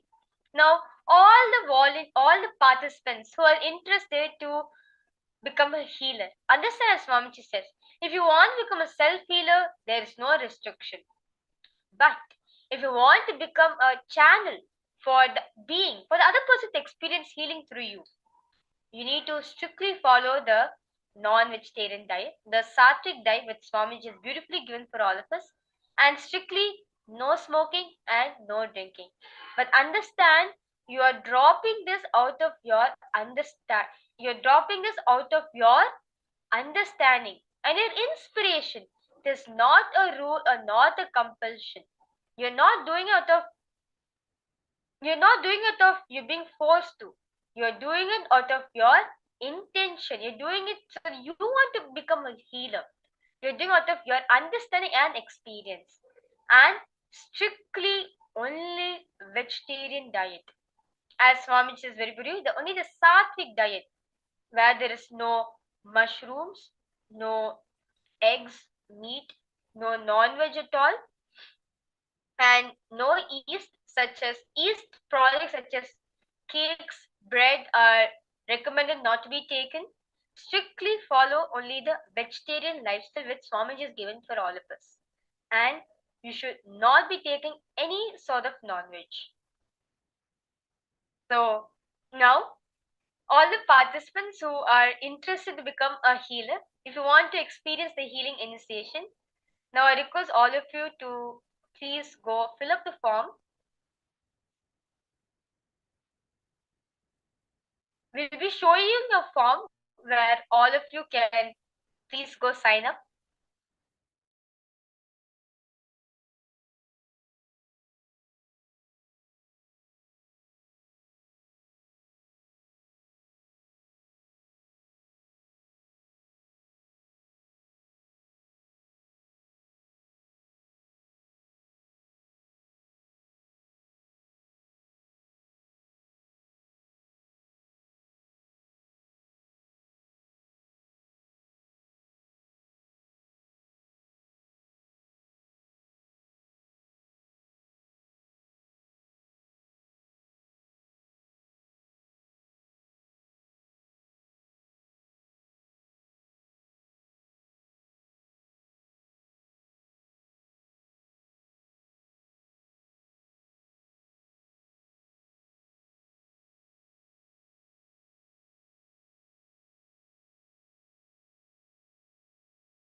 Yes.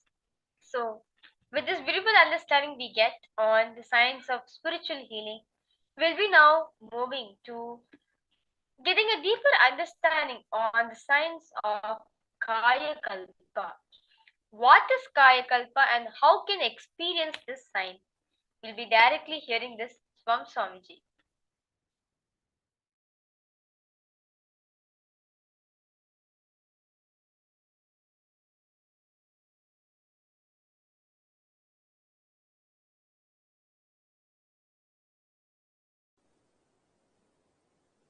The sacred secret science of Kaya Kalpa is Paramashiva's message directly from Kailasa to the whole humanity, to the whole world today. From today, Paramashiva will reveal the great sacred secret science of Kaya Kalpa. Understand? Search for healthy life, long life, healthy long life was done by human beings from time immemorial. Through their seeking, research, experiences, expertise, human beings have discovered many things to have long, healthy life in various civilizations. In Saraswati civilization, in Ganges civilization, in Hindu civilization, in African civilizations, in Egyptian civilizations, in various civilizations, a lot of things were invented, discovered, reinvented, rediscovered.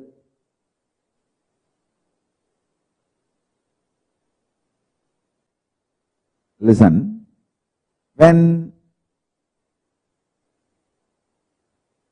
these revelations happened in me, I was so excited, inspired, energized. I tried to see various other knowledge traditions. Have they did any work in this field? What all the knowledge they have?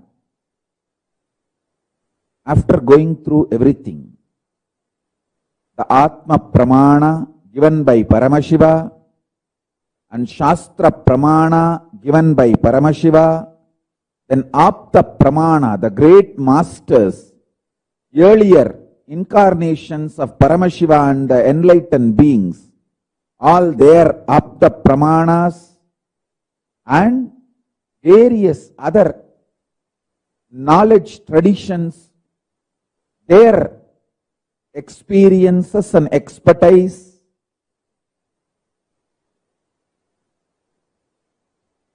After going through all this, I realized the best, ultimate sacred secrets about health, long life, healthy long life. The secrets, the secret science for healthy long life is revealed in its best form in Veda Agamic literatures. In Hindu traditions, Siddha, Ayurveda literatures, the Upa Veda and Upa Agama literatures. Now, I'll start presenting all of it in a very organized way.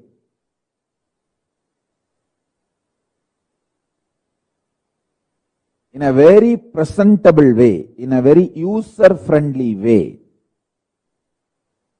to all of you in the satsangs. First and foremost, let's bow down to Ganapati, who is the manifestation, the greatest manifestation of Paramashiva.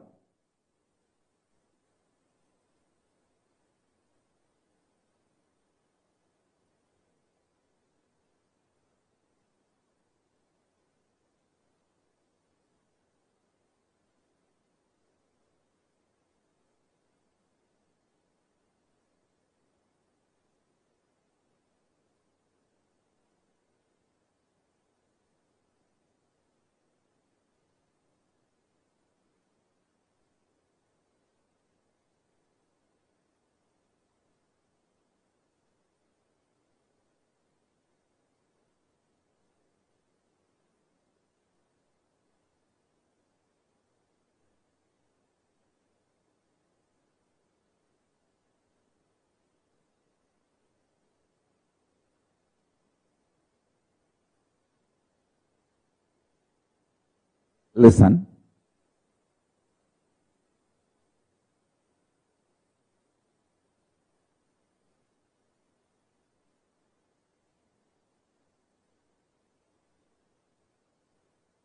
Out of your consciousness,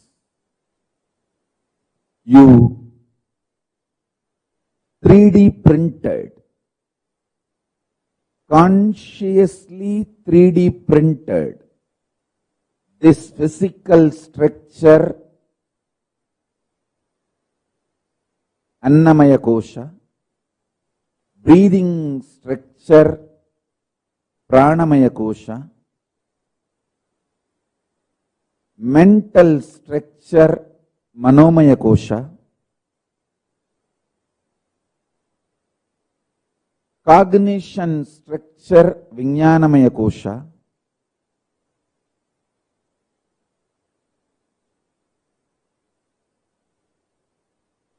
conscious structure, Anandamaya Kosha, from your superconsciousness, from your core, Paramashiva himself.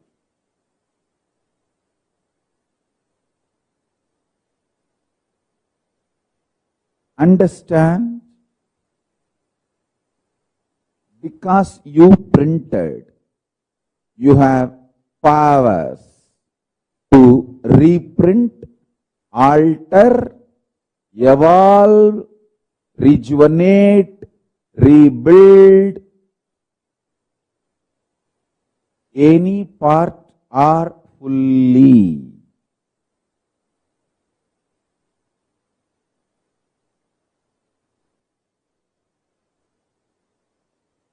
I studied everything. First secret I want all of you to know. Continuously give love. You will live long, healthily. Listen to this first secret.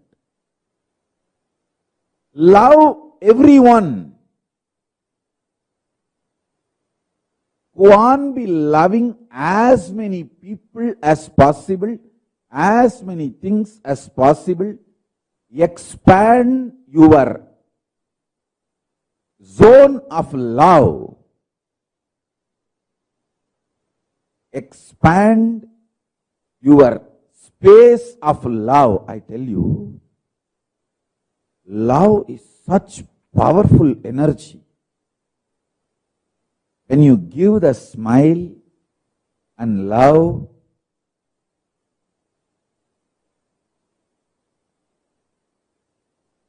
the way others respond to you, react to you, and the way you start feeling about yourself, and the way again you experience you, and the kind of chemicals and hormones you release inside you, and the way you feel secure about yourself and others, it just becomes virtuous circle. Listen carefully. Giving love to yourself, giving love to others, more and more people, more and more situations, more and more beings.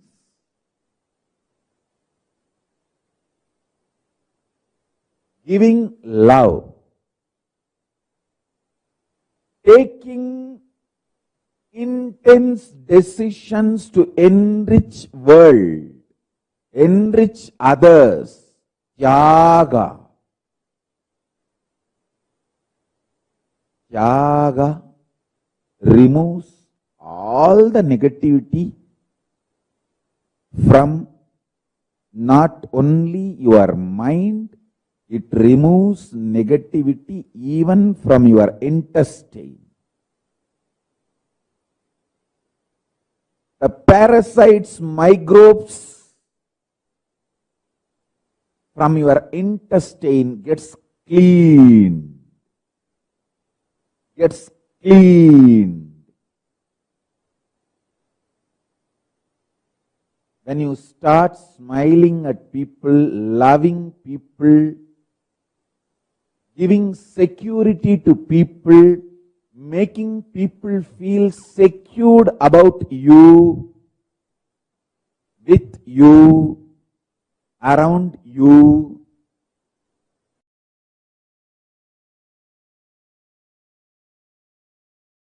this Kaya Kalpa Yoga is fundamentally the science of Jiva Samadhi, Swarupa Samadhi and Jiva Samadhi. See, Jiva Samadhi means you can decide when you want to leave the body. You can live as long as you want, 100 years, 200 years, and leave the body when you want. And when you leave the body also, it will not be dead. It will be like a living, like how Paramahamsa Yogananda's body never deteriorated. There was no signs of death on Paramahamsa Yogananda's body. Paramahamsa Yogananda is one of the greatest incarnations and greatest yogis. See, like this Kaya Kalpa Yoga, this science is to achieve the Jiva Samadhi. Means when you leave the body, the body will not be dead like a normal person. You will sit in Samadhi, you will stop using the body, but the body will be alive. Like that you can sit in Samadhi for 200-300 years also. In India, we have great Jiva Samadhis. My own gurus, Raghupati Yogi and Kuppammal and Isakki Swami, all three of them are Jiva Samadhis. I have seen with my own eyes. Isakki Swami, after he left the body, 3 days after that, we took the body, and when we were putting him in the Samadhi, just automatically his legs got folded and got into Padmasana.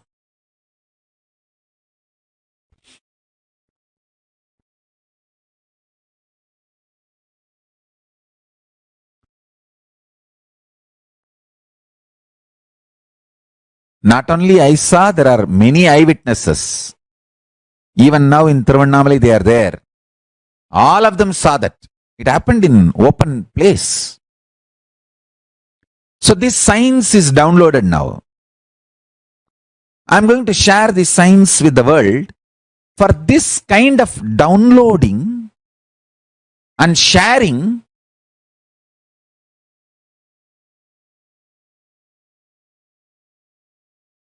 body which is used intensely remains healthy. Internal organs which is active intensely remains healthy and continues to function long. Mind which remains sincere continues to be focused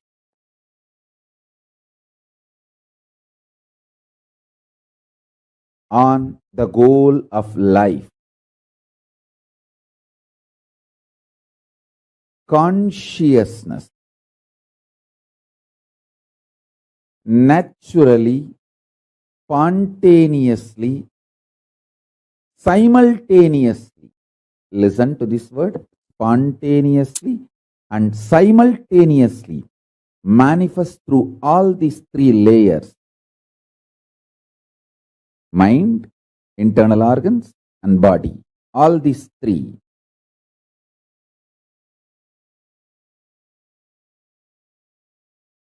When they remain sincere. Let me give you deeper explanation. Use the body more and more.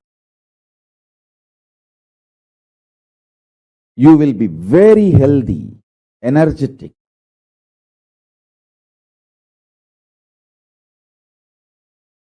use the internal organs more and more. Every time when you fast, all the internal organs of your body starts working. Every time you fast for 24 hours, the whole system becomes alive, activated. That is why I insist at least 2 times do this to you every week. Understand? Be good to yourself at least 2 times a week. That's the best pampering you can do to you. Anyone who wants to live royal life, listen. Eating like a pig, whenever you can, whatever you get, is the cheapest way of treating yourself.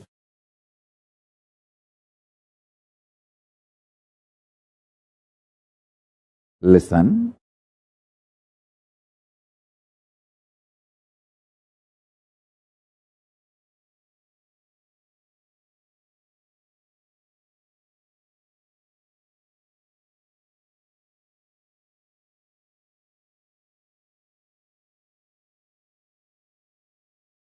It's like treating yourself like garbage bag, garbage can, dustbin.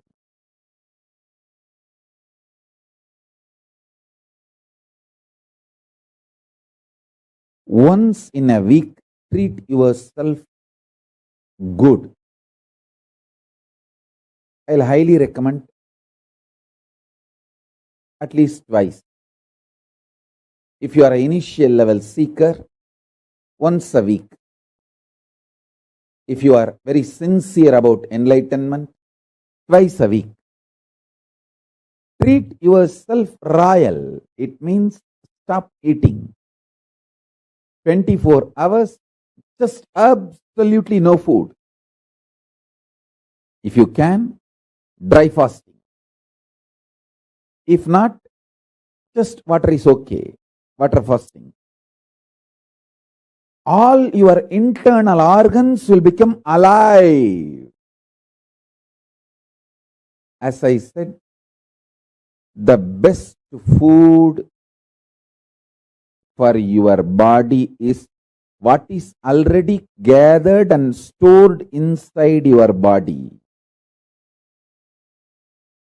Allow the body to eat itself without giving food from outside. Listen carefully. I have seen people who don't eat because they don't have, but people don't eat even though they have for a purpose, higher purpose they don't eat. I have seen both kind of human beings. I have seen extreme poverty. I have seen very powerful royal people who don't eat, not because they don't have, but because they have a higher purpose to exist, they stop eating. The difference I have seen in both the bodies, people who don't eat because of poverty, their body doesn't shine. People who don't eat because of the higher purpose, their whole skin shines because the cognition, purpose adds sincerity, shraddha, and shraddha as capacity to generate ojas and tejas. Ojas means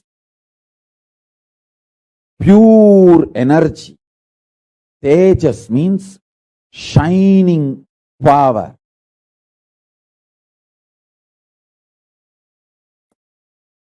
organic sugar energy needed for his internal organs. Listen, I want all of you to understand this principle of Kaya Kalpa. Understand? See, when your intake becomes subtler and subtler, the availability becomes eternal. When your food is solid, it will not be available all the time, and digestion is a big job, and excretion, too much of work.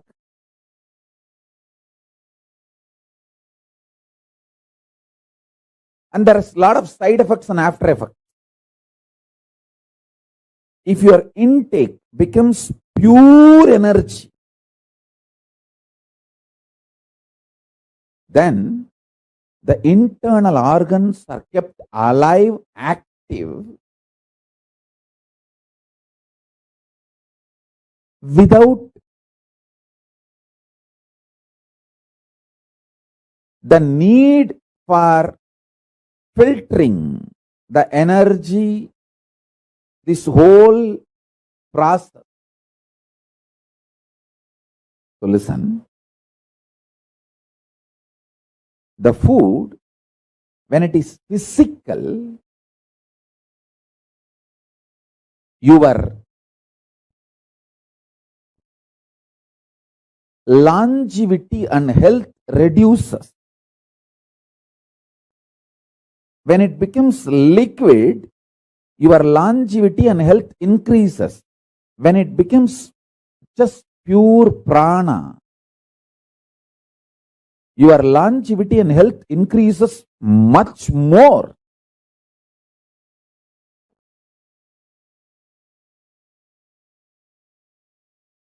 This Mauna Swami, he used to sit in that Ilippai tree breathing space.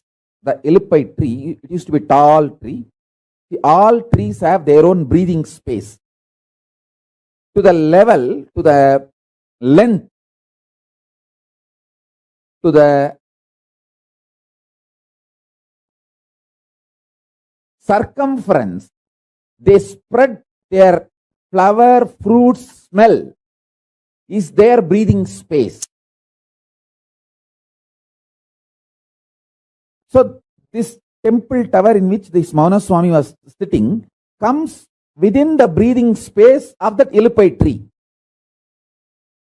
So when he sits there and does his pranayama, that Ilippai tree's smell, breathing space, goes into his body, his internal organs receive glucose, sugar, directly just from that prana without taking any white sugar, brown sugar, anything from external source.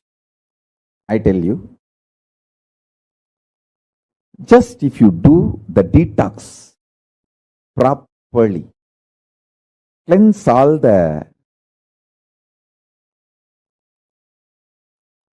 parasites and microbes, your whole system will become such healthy.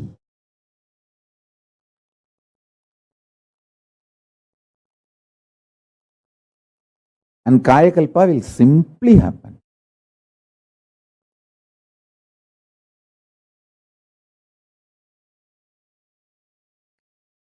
Arunagiri Yogeshwara has given me a very sacred secret about biochemistry of Turiyatita. Listen. Rasavada, alchemistry science mapped to your body is biochemistry science. Biochemistry of Paramashivatva. I'll repeat these words in Tamil because I heard it in Tamil from him. Kabam uyir kabadappa, kolayarukka uyir kolayarum. It means the Kaba energy, Kava component of the Vada, Pitta, Kapha doshas. In Ayurveda, there are three doshas, Vada, Pitta, Kapha. The Kapha dosha, it's an energy also, if you know how to use it. This Kapha dosha will destroy the life energy.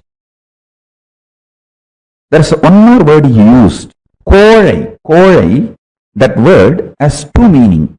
One, mucus. Another one, coveredness. He said, the mucus in you will make your consciousness covered. When you become covered, you start thinking there are multiple people in your life and there are multiple people paying in your life, and you start continuously blaming others. Understand? Blaming others is the quality of the covered. Even if others are attacking you, if it is reality, even if it is fact, taking responsibility and solving the problem is courage. Whether others are attacking you is your imagination or fact or reality, taking responsibility for it and solving is the quality of courageous being. Blaming others, cognizing others, putting the responsibility on others is cowardness. In Tamil, there is one word, kolai. That word has two meanings. One, mucus. Another one, cowardness. My guru told me, kolai uyir kolayappa. Kolai uyir kolayakkum. It means, I'll give you the gist of what he transmitted to me, what he blessed me. As the biochemistry of science of waking up, the Turyatita. If you practice this science for 1 month, 2 paksha, we can make the samyama, Turyatita samyama. For 2 paksha, do this alchemy. Avoid all food related to kapha and mucus in your body. Mucus free food. Understand clearly. All the coveredness of your willpower, see, your willpower experiences coveredness in 3 levels. 1, not feeling powerful to manifest what you want.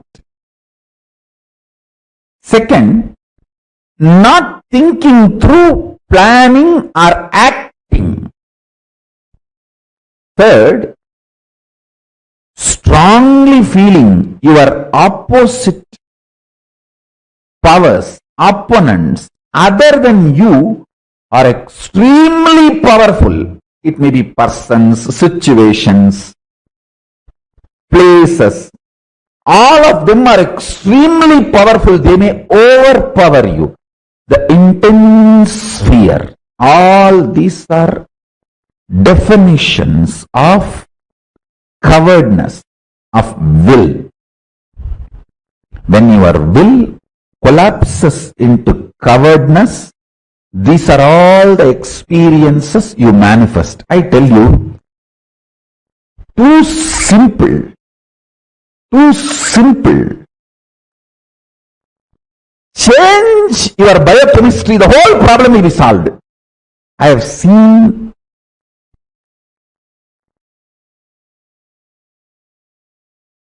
when I applied my Guru's words in my life, I have seen this in my life. Whenever my disciples obeyed me and used these methods and techniques, I have seen them going through amazing transformation. Other than you are extremely powerful. It may be persons, situations, places. All of them are extremely powerful. They may overpower you. The intense fear. All these are definitions of cowardness, of will. When your will collapses into cowardness, these are all the experiences you manifest. I tell you, too simple. Too simple. Change your biochemistry, the whole problem will be solved. I have seen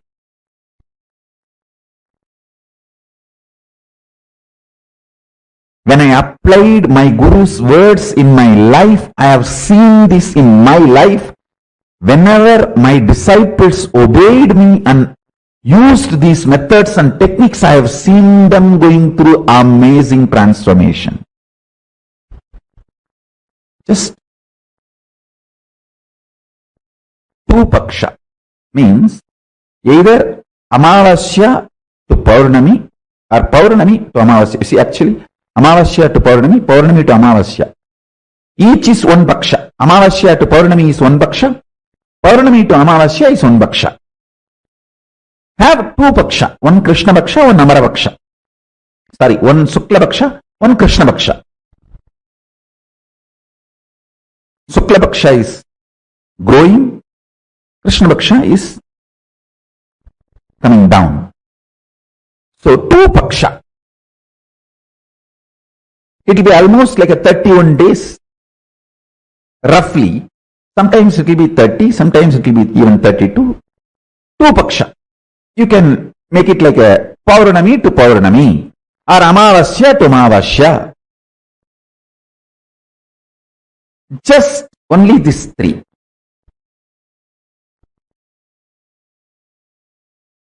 No grain, no animal products like a milk or honey, nothing else. Just these three. Fruits. All fruits okay. All vegetables okay. All spinach okay. 1 month, just this diet. Listen carefully. Mucus is not something which affects only the activity, functionality of your lungs. It goes and settles even in other vital organs and starts making the fat accumulation, inflammation. For fatty liver, mucus is the first reason. Fat, you see, inflammation in your liver and fatty liver, mucus is the first reason. Then fat gets built. That's secondary. I have a very powerful natural recipe to cleanse all the inflammation, mucus, kapha from your body. Just take 5 pieces of garlic and 1/4 spoon turmeric powder, all organic. 1/2 spoon jeera. I can project this recipe. I am projecting this recipe 5 parts of garlic, quarter spoon of turmeric, half teaspoon jeera, boil in water, crush all ingredients in mortar and pestle and drink at night. It can really detox you. I will say this is one of the nectar for Kaya Kalpa. Jeera is cumin seeds, Geera. Cumin seeds.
Paramashiva's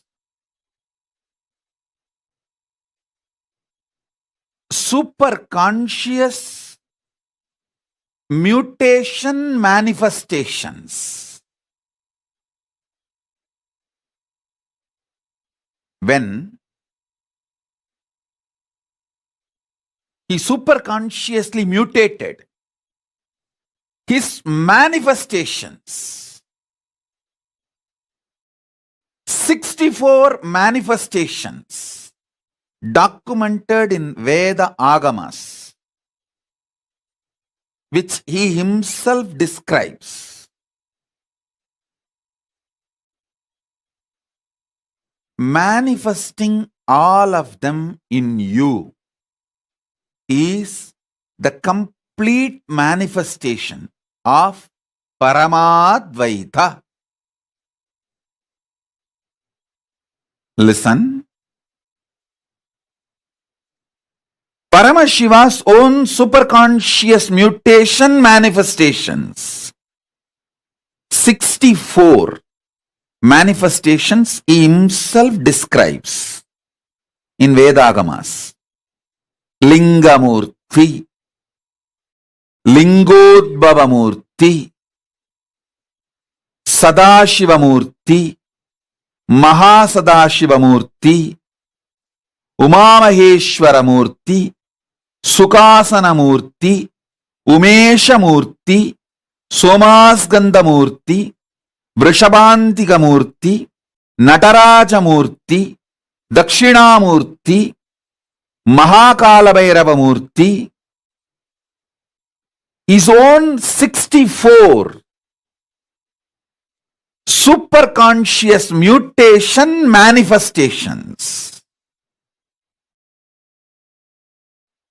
initiating all of you into this, making all of you manifest this 64.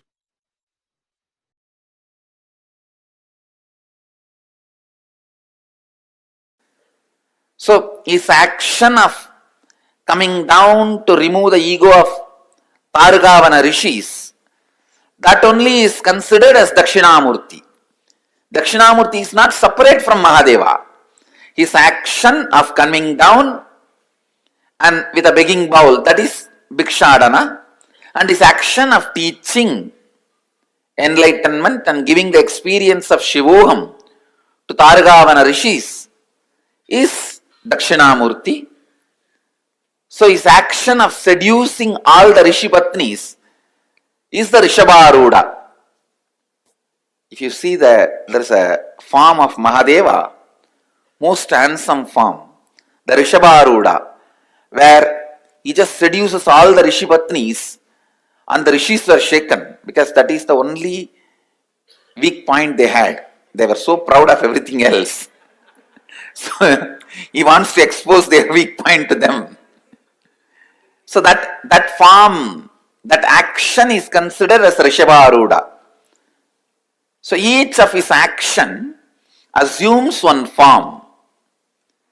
Given one form, and same way, his action of Ananda Tandava becomes Nadaraja. Nadaraja is not separate from Mahadeva. When he dances, he is Nadaraja. When he sits in Samadhi, he is Kailasanada. When he removes the arrogance of Brahma and gives him Shivoham experience, he is Kalabhairava. When he removes the arrogance of Daksha and gives him Shivoham experience, he is Virabhadra. So these are various forms of Mahadeva. And when he stands as the light shaft and blesses Brahma and Vishnu and gives them enlightenment, then he is called Arunachala, Lingodbhava. So each of his action is considered as one incarnation. Like that, 64 incarnations are there, Mahadeva's incarnations. So each of his actions are considered as one form. Sandesanugrahamurti, Gajasamharamurti, Kalasamharamurti, Kalabhairava, Virabhadra, Lingodbhava. Like that, 64 forms are there.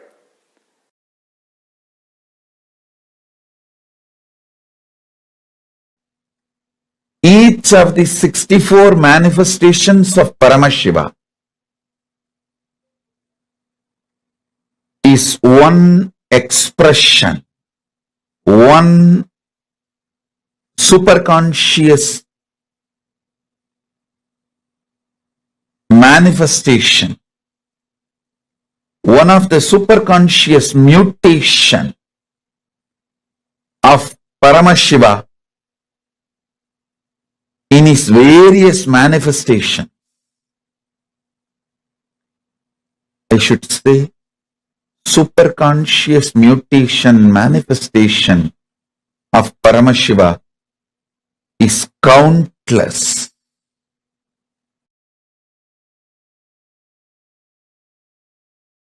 All these manifestations are beyond time.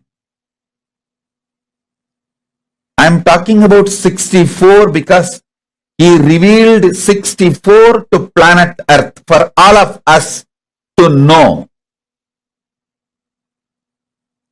But surely there is a lot more.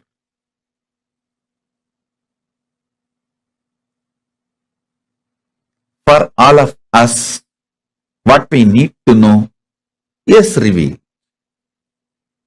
Understand?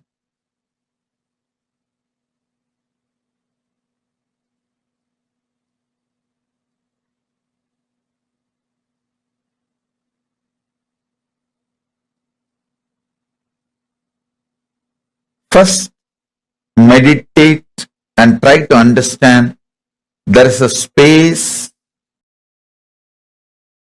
without past, present, future, just is.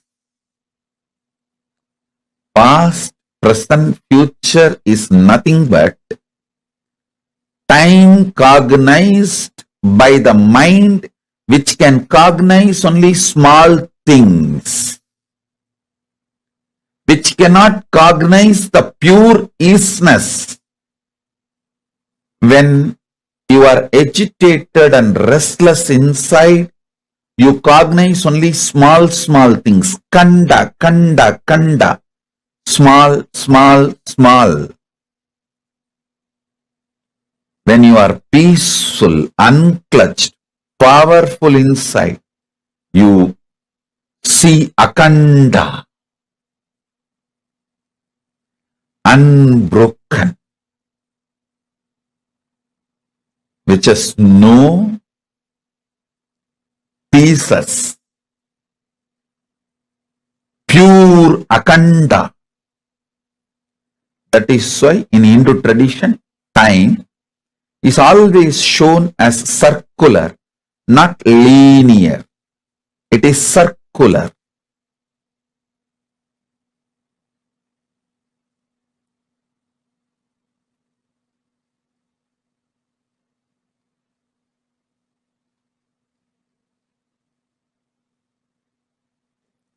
Soon the world will realize the linear idea of time may be useful for history documentation, but in reality, if you want to understand time, use the time as one of the strength for civilization. You need to understand the circular existence of time. Listen. For your day-to-day building a house or surveying the land, the idea earth is flat is useful. But to understand the whole universe, the idea earth is flat is insufficient. You need to come to the truth earth is globe.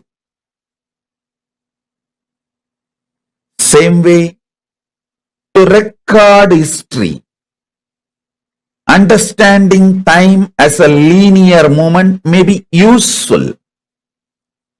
But to understand time in reality, realizing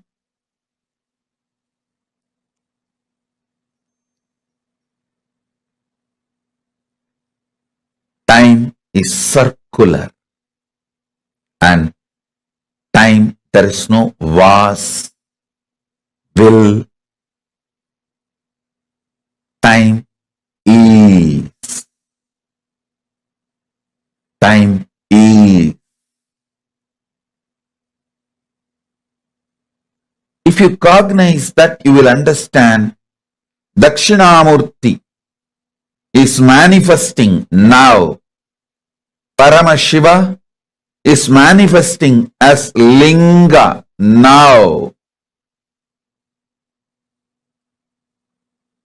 As a Linga Murti now.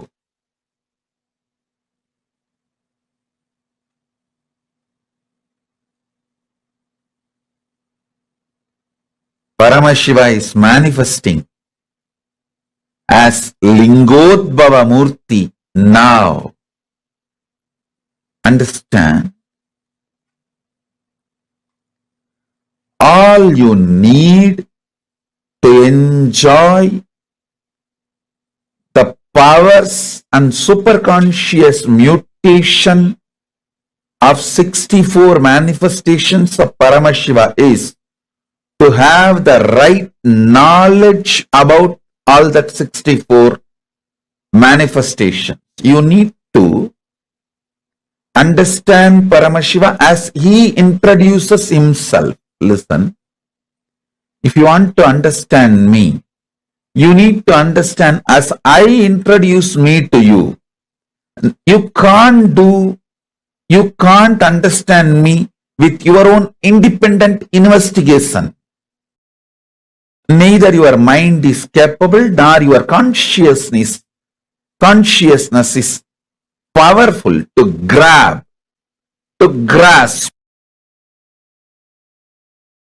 my existence as it is. You can only understand my existence as per my introduction.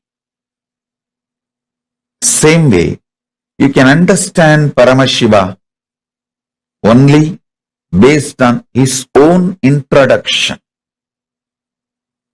Understanding him based on his own introduction awakens something called Shraddha in you, not faith.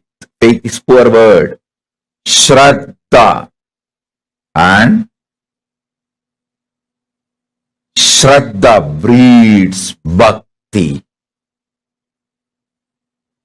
And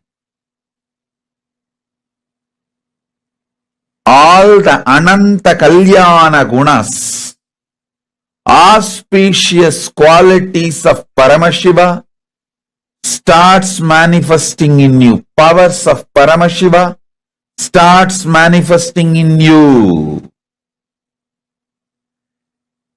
Listen, you just need to know what is swimming and see somebody is swimming, then simply your muscle memory starts manifesting swimming.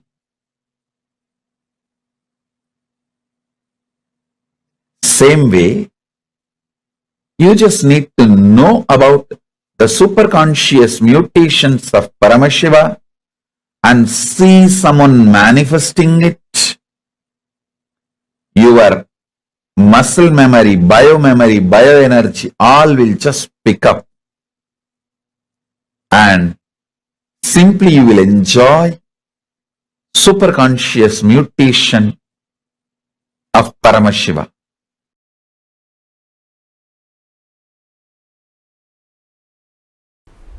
Now,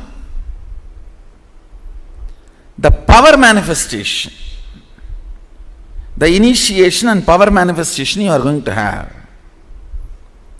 it is working with people, understand? You are going to be healing others. So the cosmic principle for which you need to be in tune, you need to be integrated. Let me heal the whole universe. Let me enrich and cast the whole universe. Life is for others. Understand? Because whatever you think as you is stinking so badly, it cannot be cleaned now. Decide life is for others. Whatever you think as you which is stinking will automatically dry down. So your idea about you also has become stinking like that. Forget you. Life is for others. With this decision, be ferocious with this decision. Be ferocious with this cognition. Decision to enrich and cast others' reality. Be ferocious with it.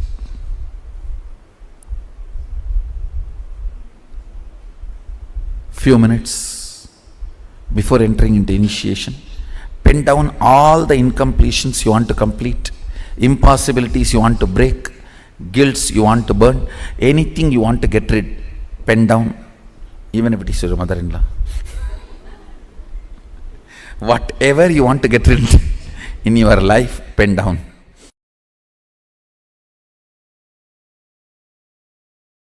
These 5 aspects of Sadashiva, actually in reality 6, the ultimate, the 6th is unmanifest. Let me explain these 5.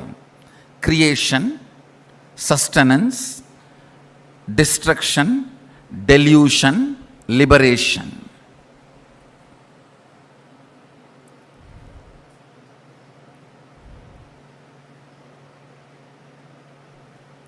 Whenever you are in a destructive mood,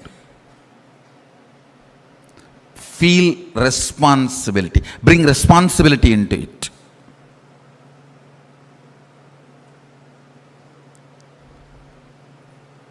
Whenever you are in delusion, you are confused, you don't know what to do, what kind of decision you should make, what will be the right at this moment for my life.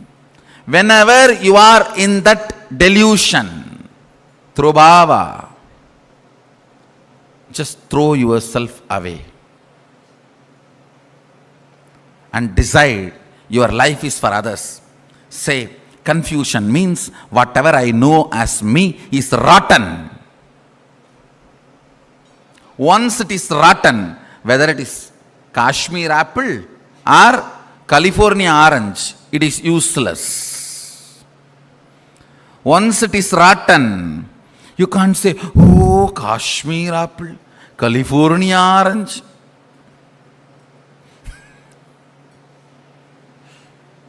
Like Shankara says, nahi nahi rakshadi to krunj karane. When death arrives, to krunj karana, your logical understanding of the language does not protect you. You can't use a straw to float in the ocean. If you think you can, you are a fool. Nahi nahi rakshadi to krunj karane.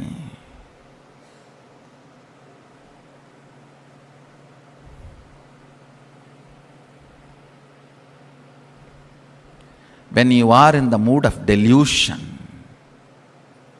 listen. When you are in the mood of the delusion, decide life is for others. Make all the decisions based on enriching. Life is for others. Change the place you are living. Change the people with whom you are living. Change the profession you are in. If you don't, you will be stuck and wasting the life forever. I tell you, death is much, much better, 10,000 times better than being stuck in delusion. In death, at least you move, go ahead. You move further. Nothing gets lost in death, I tell you. Nothing gets lost. Life will go on running. Neither world misses you nor you will miss the world. I tell you.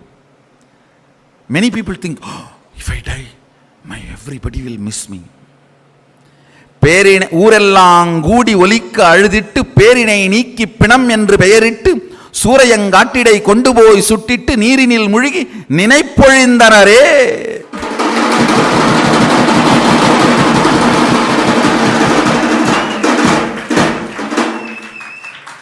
The whole city will gather and cry loud as possible. Nowadays with loudspeaker.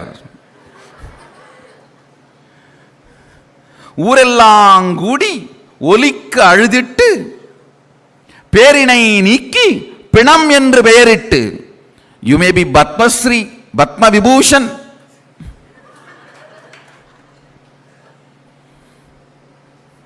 பேரினை நீக்கி பிணம் என்று பெயரிட்டு. Dead body. When are they going to lift the body? சூரையங்காட்டிடை கொண்டு போய் சுட்டிட்டு. The land which is separately allotted for that. You might have been owner of 10,000 acres or the whole kingdom. சூரையங்காட்டிடை கொண்டு போய் சுட்டிட்டு. They'll take the body to a corner allotted for that. நீரினில் முழுகி நினைப்பொழிந்தனரே. Last statement. They will take bath in the water. The last statement is too hurting but true. They will forget you once for all. நீரினில் முழுகி நினைப்பொழிந்தனரே. Listen.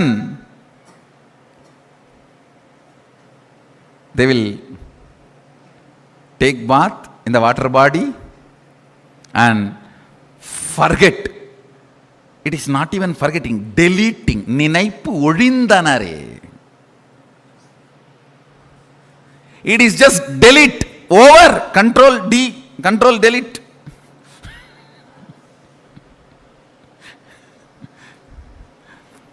You may think everyone will miss you. No. Everything will be going maybe much better.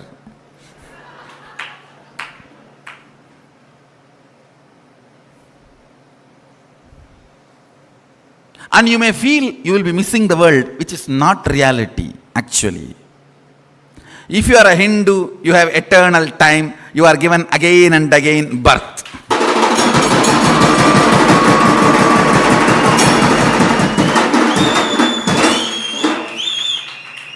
I tell you, be Hindu to be rich spiritually and energy-wise. Son, this understanding, this cognition is important. Listen carefully. One of the fool, sad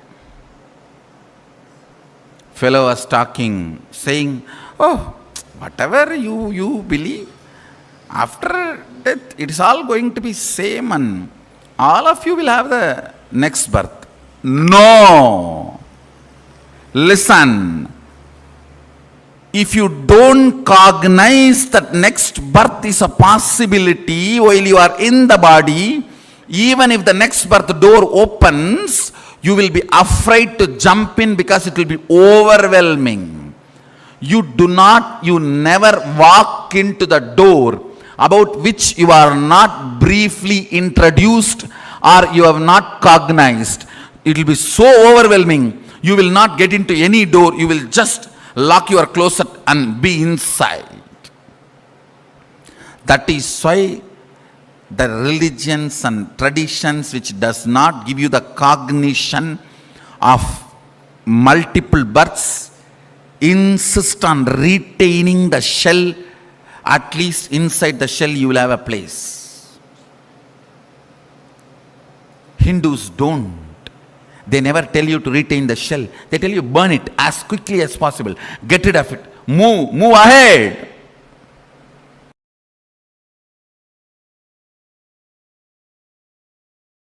I have the photographs of my guru teaching yoga to his Western disciples and applying aushadha to heal the person from paralytic attack. The person had a paralytic attack, so he was applying aushadha. You can see in his hand, he himself personally applying aushadha and healing that person.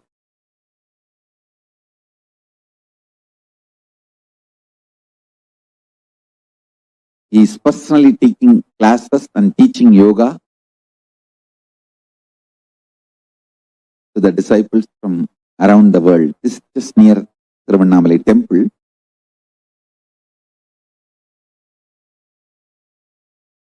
Thanks to autobiography team, they got more photographs. I'll be sharing with you all. Understand? I think these photos are taken in 1990s. From that time, we perfected the science. Now, we are bringing the science to your home, to your couch, free of cost. The most ancient, best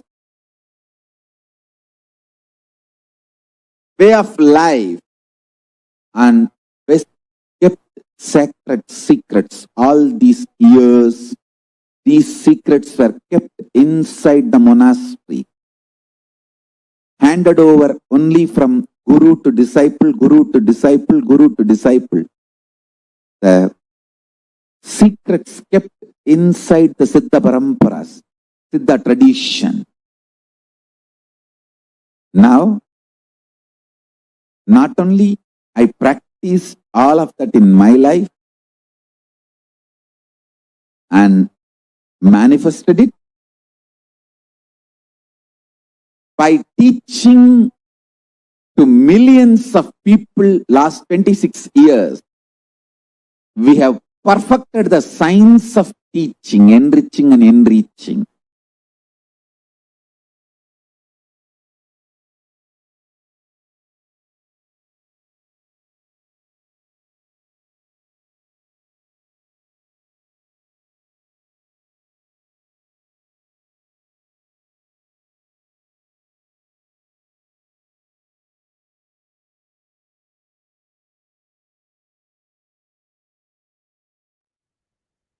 Nityanandam, let us all get ready to receive this science of anti-aging. Like Swamiji beautifully revealed to all of us today, healthy life, healthy body is not just disease-less health.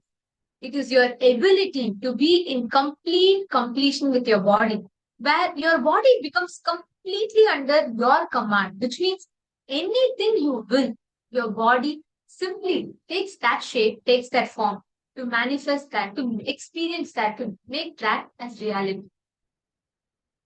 The science that Swamiji revealed to all of us right now that we all listen to is one of the most important secrets. We all read in our textbooks, we all read in our the Hindu Puranas, right?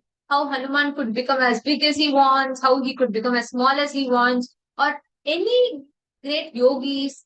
We have heard so many such things from the Puranas.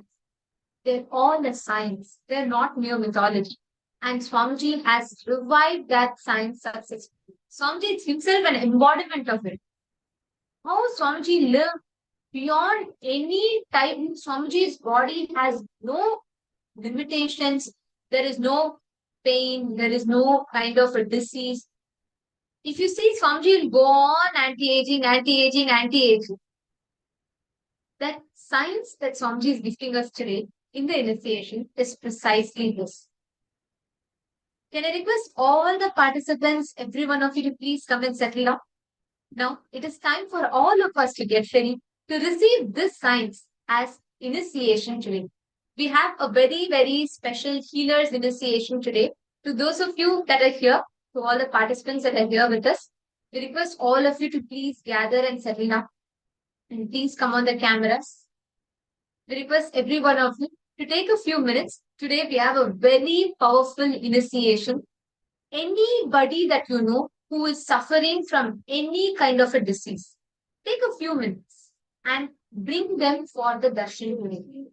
I request every one of you here to actually take a few minutes now. If you have anyone, how many of you have people in your family who are suffering from some kind of a disease? Or even you yourself need a healing for any kind of a particular disease that you're suffering. I request all of you to take a moment and please post it here in the chat. Even if you have someone in your family who is going through something, they have diabetes, they have pain, some or the other thing. How many of you have someone in your family who you feel really is in need of healing?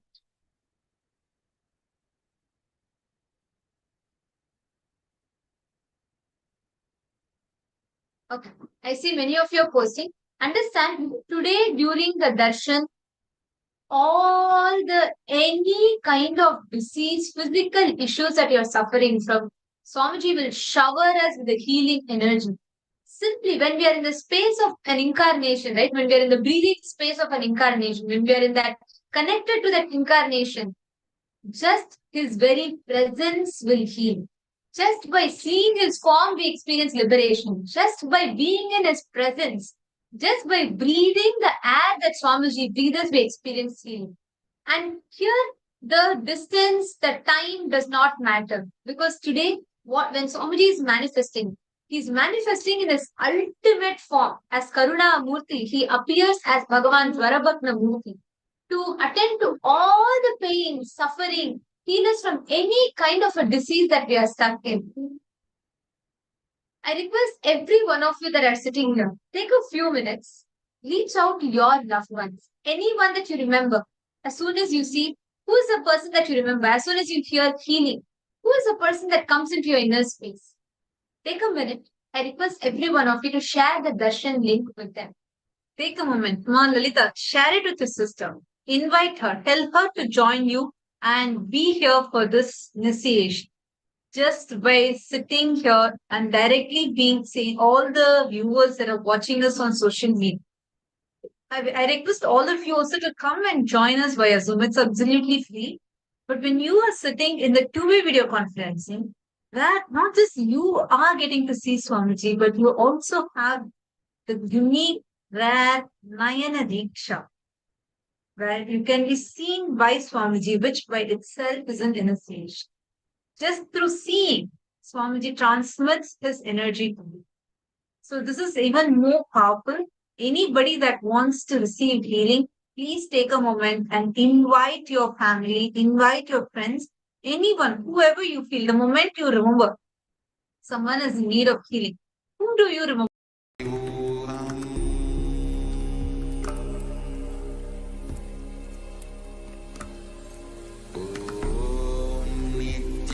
Nityananda Paramashivoham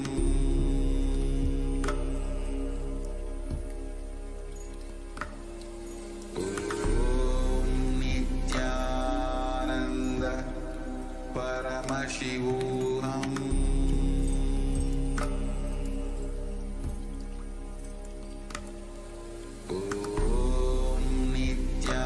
Nityananda Paramashivoham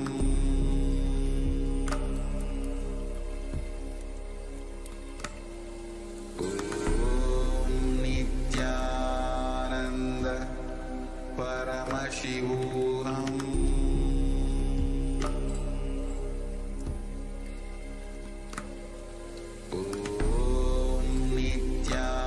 Nityananda Paramashivoham